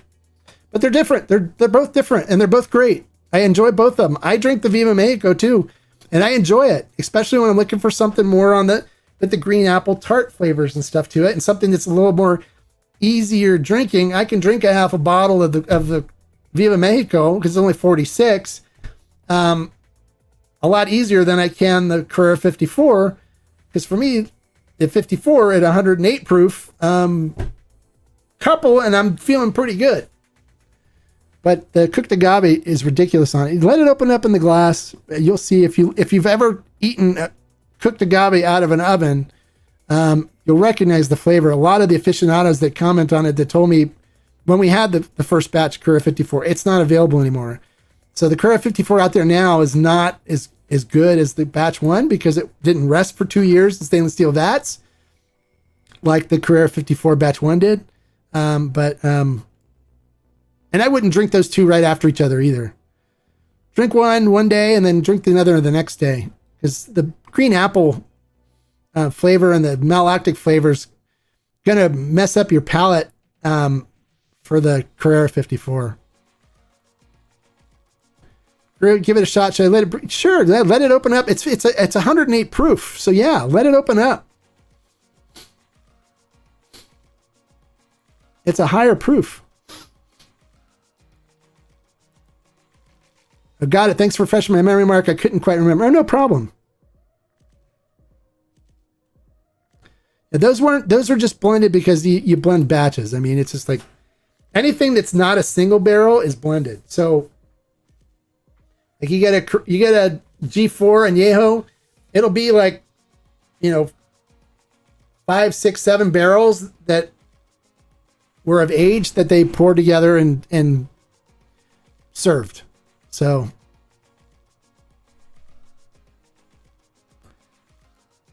you got a hold of some El Luchador 110. El Luchador 110 solid. It's good. It's good. I enjoy the 110. I enjoy the Repo, the Añejo. I think they're all good. If you're somebody that, with the Repo and the Añejo, you're somebody that doesn't like wine barrel aged tequilas, it's probably not going to suit you because it's, aged in white Burgundy barrels. But for me, I like the extra chocolate and vanilla and stuff that I get from it, and I like the grapiness mixed in. One thing I found is that I was never much of a red wine drinker before I got into tequila, but now that my palate's kind of improved and gotten as sensitive and stuff as it is now, I really enjoy rich, complex red wines now a lot more. I would never drink red wine before, but now I drink a lot of red wine. I do it because I love the complexity and the different flavor notes and stuff I get from it. So I like on the Rosa, like the Yayo Rosa Reposado, I like the flavor notes and stuff I get from it, from the wine and everything else. It's tasty. So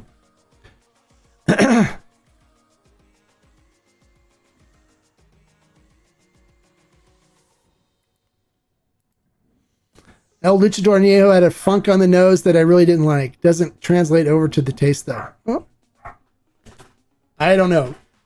I haven't had any bottles that had a funk on the nose, so it could have been a bad bottle. It could have been a lot of things. One thing I always say is before you give up on a brand, try a few batches first, because every batch is different. So you could have just gotten a bad bottle. Could have been sitting around for a while, bottle shock, I don't know. But I have never had any issues with funk on it. But, I don't know. I don't know what you're sensing. So we all sense different things. Picked up the Repo Añejo also. We'll try it soon. Let me know what you think when you try it. I'd love to hear what you think. I've had bottles from brands that I really enjoyed one and I didn't like another one. So It's that kind of beast that we're dealing with tequila, because it's, we're dealing with different agave, different source from different areas, because, it takes such a long time for the agave to, it's not like an annual thing like with grapes or whatever, or corn,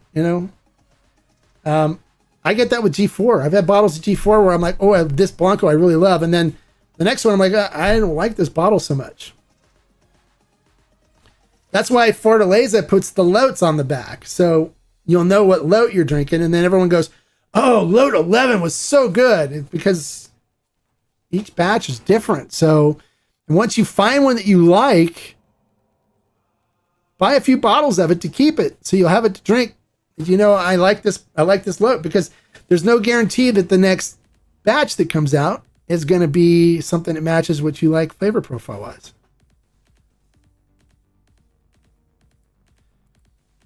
El Luchador's 5. I agree. It's really tasty. I've had several bottles. I've never had a bad experience with it, but not saying that you can't pick up a bad bottle somewhere or a bad batch.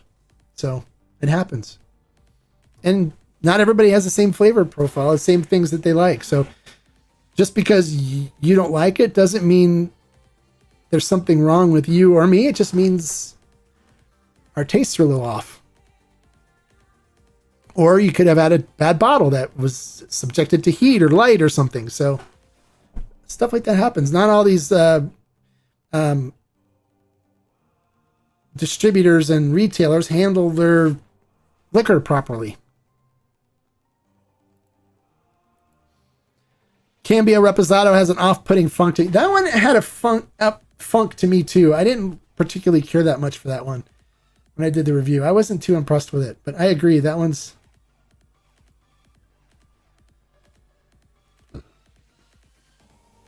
really liking Alma de Jaguar as of late. They're doing some good stuff.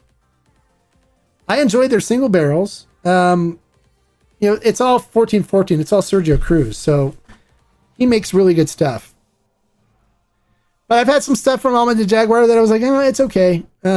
Wasn't great. I've had some of the same bottles where I'm like, oh, this is a better batch.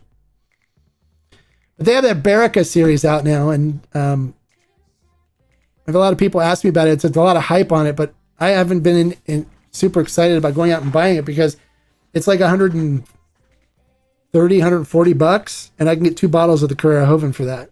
And I know I'm going to like the Joven. So I'm just opting for the Joven.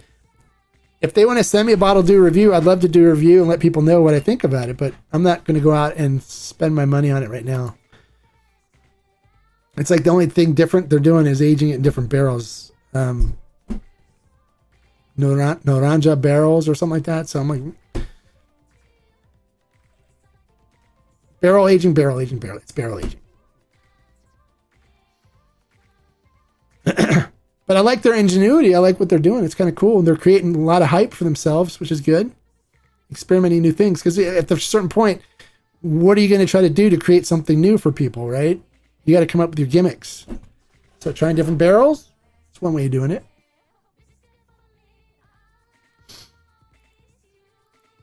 It's good. Okay. I'm sure it's good. Alma de Jaguar is a good brand. They make good stuff. But is it amazing? Is it life-changing? Is it something that you were so good you spent the money on? Or is it something that's good and then, you won't buy another bottle of it? There's a lot of tequila out there that's good. I've got thousands of good bottles, but I don't have very many that are exceptional bottles. Few that are exceptional bottles, but there's lots of good tequila out there. Lots. That's why I do lots of 4 agave reviews, because those are good tequilas. These are good. I'd recommend them. That's a 4 agave. The 5 agave, that's life-changing. That's you have to buy this. This is amazing. And I don't find too many that are like that. That's why I don't have a lot of 5 agave tequilas on my channel, in my reviews. And occasionally I'll find a batch of Raysol, like a single barrel, that I'm like, oh, this is really good. I've sat down and done tastings of Raysol where I'm like, oh, this is disgusting. And everyone's looking at me, yeah, this is bad. And like, oh, this is not good. This is not good. And then you find one that's really good. That's what happened with the Partita batch. The first one I was like, ooh, and it was burned. And I was like, oh yeah, I don't like this. This is unbalanced. There's this, and like I said, yeah, it's off. I tried another one, like, oh yeah, no, this is way too much like oak bitterness in it. It's just, he's like, yeah, I agree. And then it was like the 5th barrel. We found this one here that was selected. I'm like, okay, yes, that's an exceptional barrel. I'm glad we found one because I was about ready to tell him I'm not interested. And those of you that are part of the Discord know I did that with Paladar. They sent me some samples of some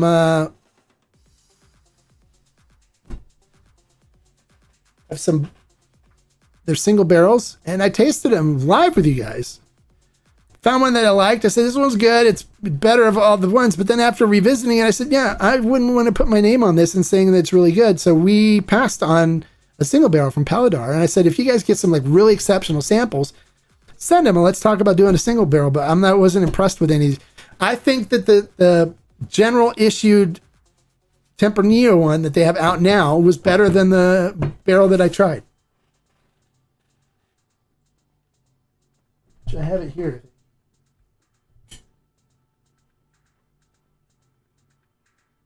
I thought I had it here. Yeah, here. Is this the Tempranillo? Yeah, this Tempranillo, which is the regular Tempranillo. You can buy it all over the place, online and whatever. This is a really good Tempranillo. This was better than the single barrel they sent me, so we passed on doing the single barrel.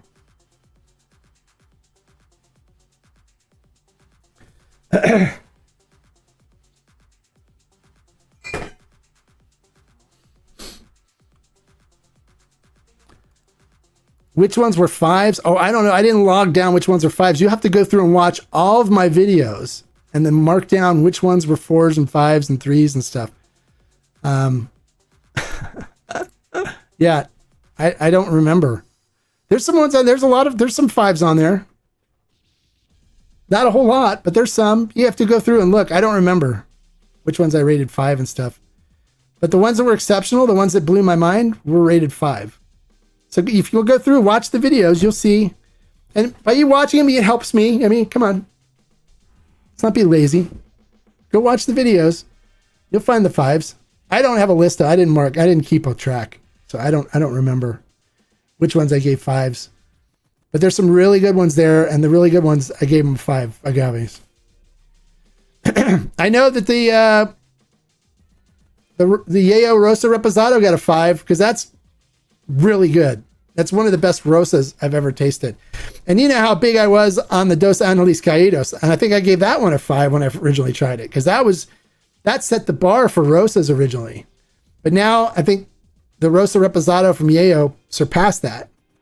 I know the Carrera Joven's a 5 agave because you won't find any aged tequilas out there as balanced and as good as that Carrera Joven is.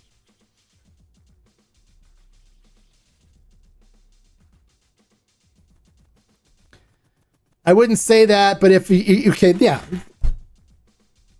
If you're rich and you have the money and you don't mind spending $100 and something bucks on it, then go and buy it.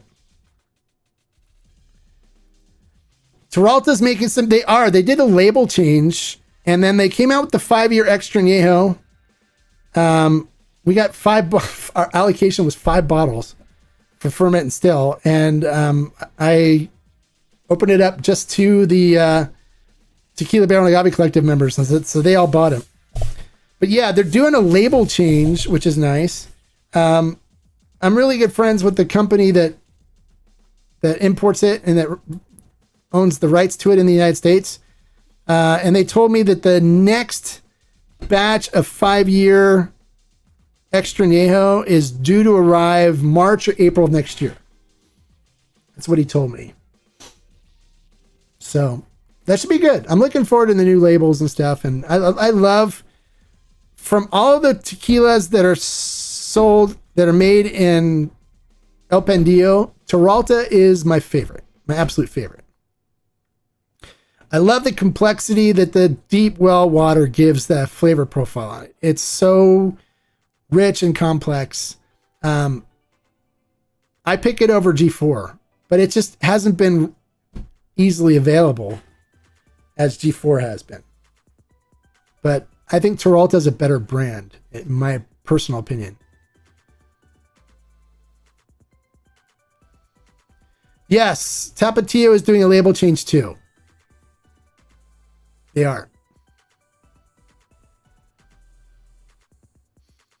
I got my Arete Classic Repo, Carrera Taona, and Espinita Repo delivered from Ferment and Still for the Thanksgiving super safe packing.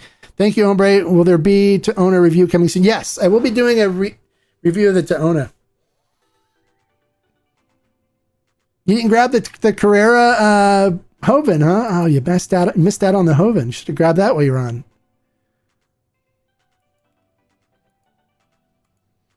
Don Fulano Imperial is my go-to for 5 year. Yeah, it's not bad. It's a nice 5 year. Yeah, Terralta is very reasonably priced. Very reasonably priced.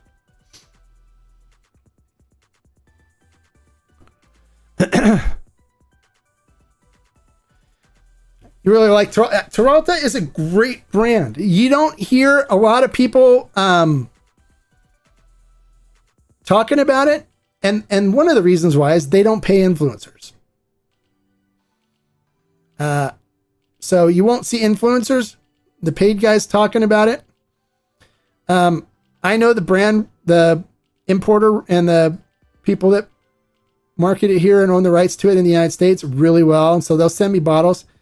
They're the same guys that do Santa Leza. So Santa Leza is one of their brands as well. And so, and that Santa Leza 9-year extra añejo, Felipe was going to try to recertify it for him because it was a certified tequila originally. But it got decertified when the distillery, the owners of the distillery became sick and they lost their nom and they quit producing. So these were sitting in stainless steel vats for 4 years after aging for 5. And it's a beautiful extra añejo. And Felipe really liked it. And he was originally going to try to certify it for him, but the CRT wouldn't let him. So it's an uncertified destilado because they couldn't recertify it as tequila. But they do a lot of work with Felipe on Terralta and stuff. And Terralta is a solid brand. It's one that a lot of people don't talk about. And I like kind of keeping it that way because it's very reasonably priced. It just hasn't been readily accessible recently, but I think it's going to change. They're going to bring more of it in. I really like the Repo, and the Extra Añejo is really good. The 110, Terralta 110 stuff is off the charts good. I really like it. So yeah, the 110 stuff should be coming in. I can find out when we should expect that. We got a batch of 110 like last year or 2 years ago where they had a filtration issue at El Pendillo, and so there was wood particles floating in it. So Ferment and Still had to return the cases back to them because people were getting the bottles and complaining that there was little pieces of wood. And when I contacted them, said, hey, we got some brown flakes floating in. They said, yeah, there was a filtration issue at El Pendillo, and so a bunch of bottles ended up getting wood specks in it. So,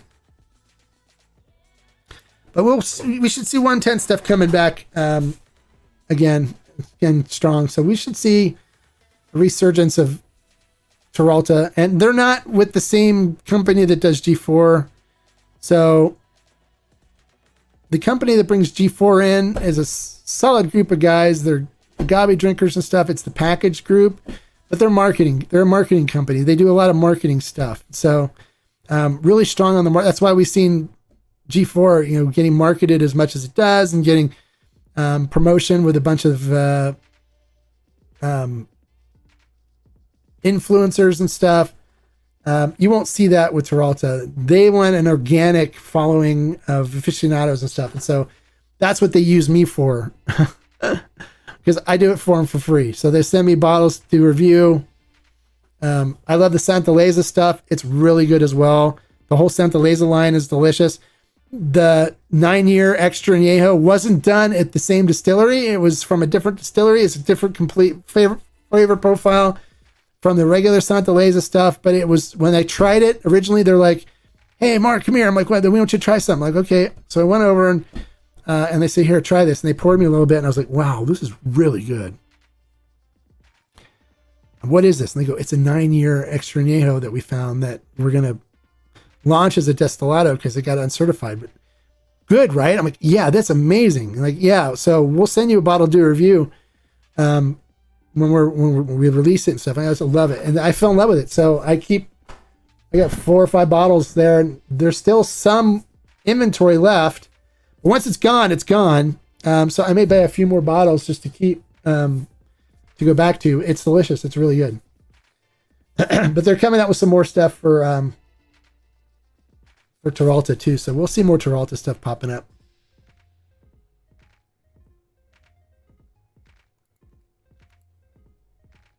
Another banger brand that I've really been enjoying is Fuente Seca. My God, that 2018 they had is fantastic. Yeah, well, it's good. The 2013 was better. Have you been drinking tequila enough to try the 2013? I prefer the 2013 over the 2018. But they actually have another batch waiting, but they can't put it out until the 2018's all gone. The 2018 wasn't as popular as the 2013. The 2013, they couldn't keep it on the shelf. So they have like a 2023, I think it's already ready, but they're not releasing it until the 2018 stock is gone. But anything that comes out of 1146 is solid. I mean, Enrique Fonseca does a good job.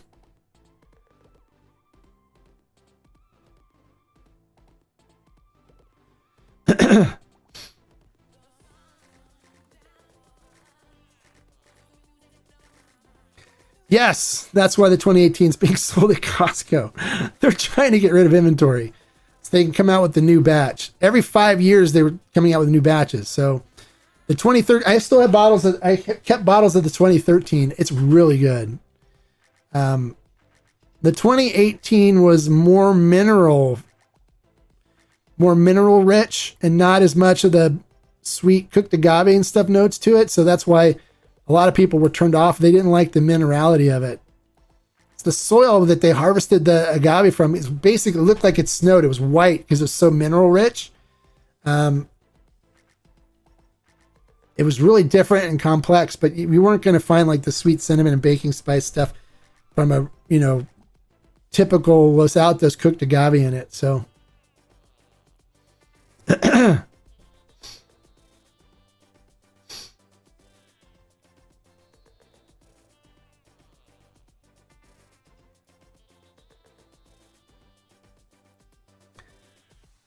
oh, I missed one, but Naveen, thank you so much for the super chat.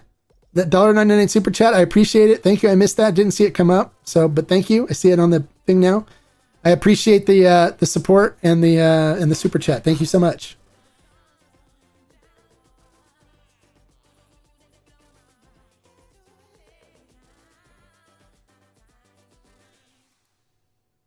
Curious as to how the tequila coming out of different batches could retain the same taste profile.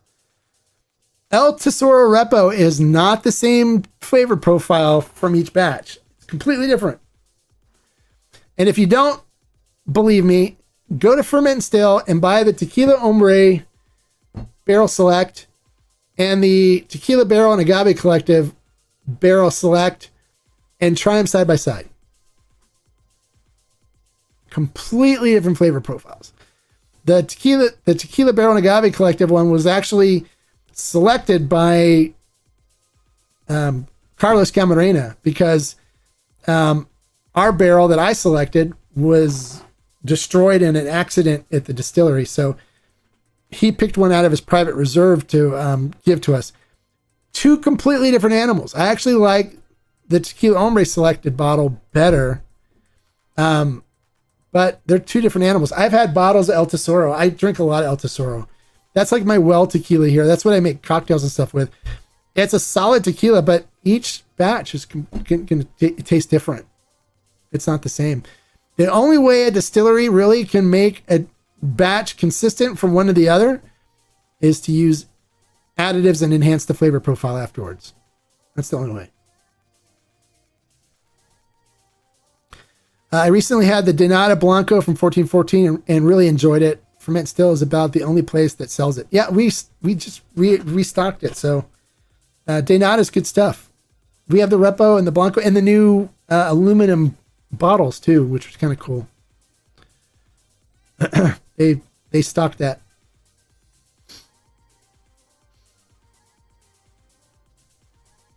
You know, Liam Neeson's son owns that brand. He's a co-owner in the brand. So you'll see Liam Neeson occasionally do their Instagram stuff with the son for Denata. Denata was one of the original 1414 tequilas. They was one of the few before they got so big. It's good. It's a solid tequila.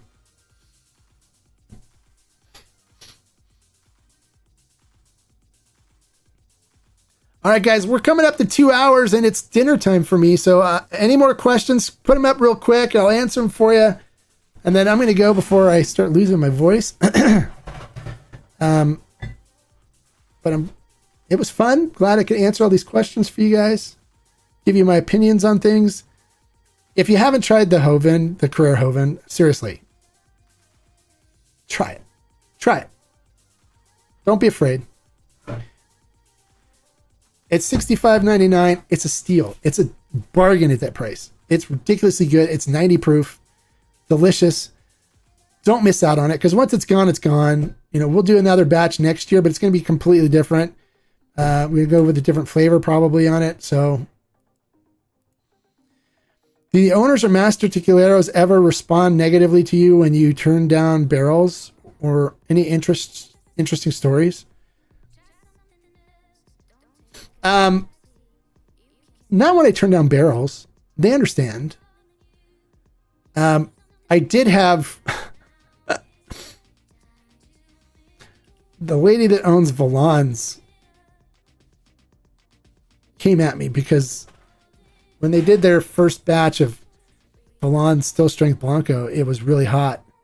And so I ended up using this guy to do the video. If you've seen it, it's hilarious. It's funny. Because I couldn't talk afterwards. I call this guy the Tequila Mother Clucker. Let me see if you can focus here. Here you go. So I had him do the review because I couldn't talk afterwards. She was really angry when I saw her at Cultura y Sabor. It's a thing.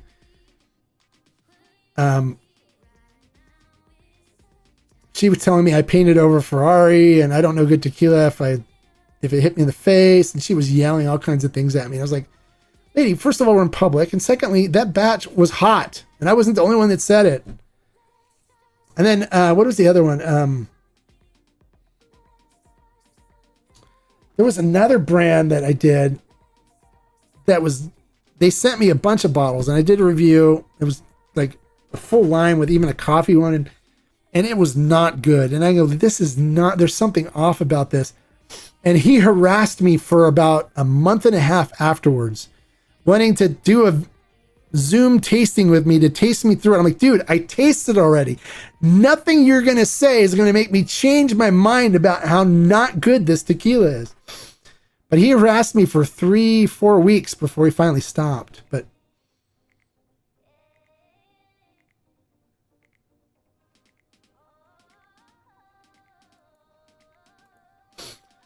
El Mexicano, you put me on it. Excellent. Oh, good. I'm glad you enjoyed it. I love the stuff that 1588 makes. I love El Mexicano. Yes, likings are free. Just click the like, click the thumbs up, guys. Give me a like. It doesn't cost anything. Thank you so much for saying that. Appreciate it. Doc James says, it is a great Joven. It brings the great agave flavor from the Blanco with some of the sweet barrel notes. It's a totally new flavor profile. If you haven't tried a Joven before, highly recommended. Well, thank you, Doc James, for saying that. I'm glad you enjoyed it. I know you like good aged tequila, so I knew you would enjoy that one because it's just solid. But I'm glad. Thank you for the comment. I'm glad you enjoy it. When I hear that people are enjoying it, that makes me happy. And people so far have been really positive about it. Yes, and happy Thanksgiving, everybody. Have a very happy Thanksgiving. Enjoy your turkey. The Joven is a great balance of the agave from the Blanco with the sweetness. Yeah, there you go. Okay, highly recommend. Thanks, Doc James, for the endorsement. I appreciate it. All right, guys, I'm going to call it a night. Go eat some dinner with my family. Have a very happy Thanksgiving. Enjoy your meals. Enjoy your time with your family. Have some great tequila or agave spirits with your dinner tomorrow, with your meal. Share it with your friends and family members that are coming over. Bring some with you to a celebration. Bring something good. And if they ask how you heard about it, tell them you heard about it from the Hombre. Share the channel with people as well. Turn people on to great tequila. That's what I do. I'll help educate them. I'll help turn them on so you guys can have a great time. And like I always say, life is too short to drink bad tequila. So keep following my reviews. Take my recommendations. Give them a try. You'll be in great shape.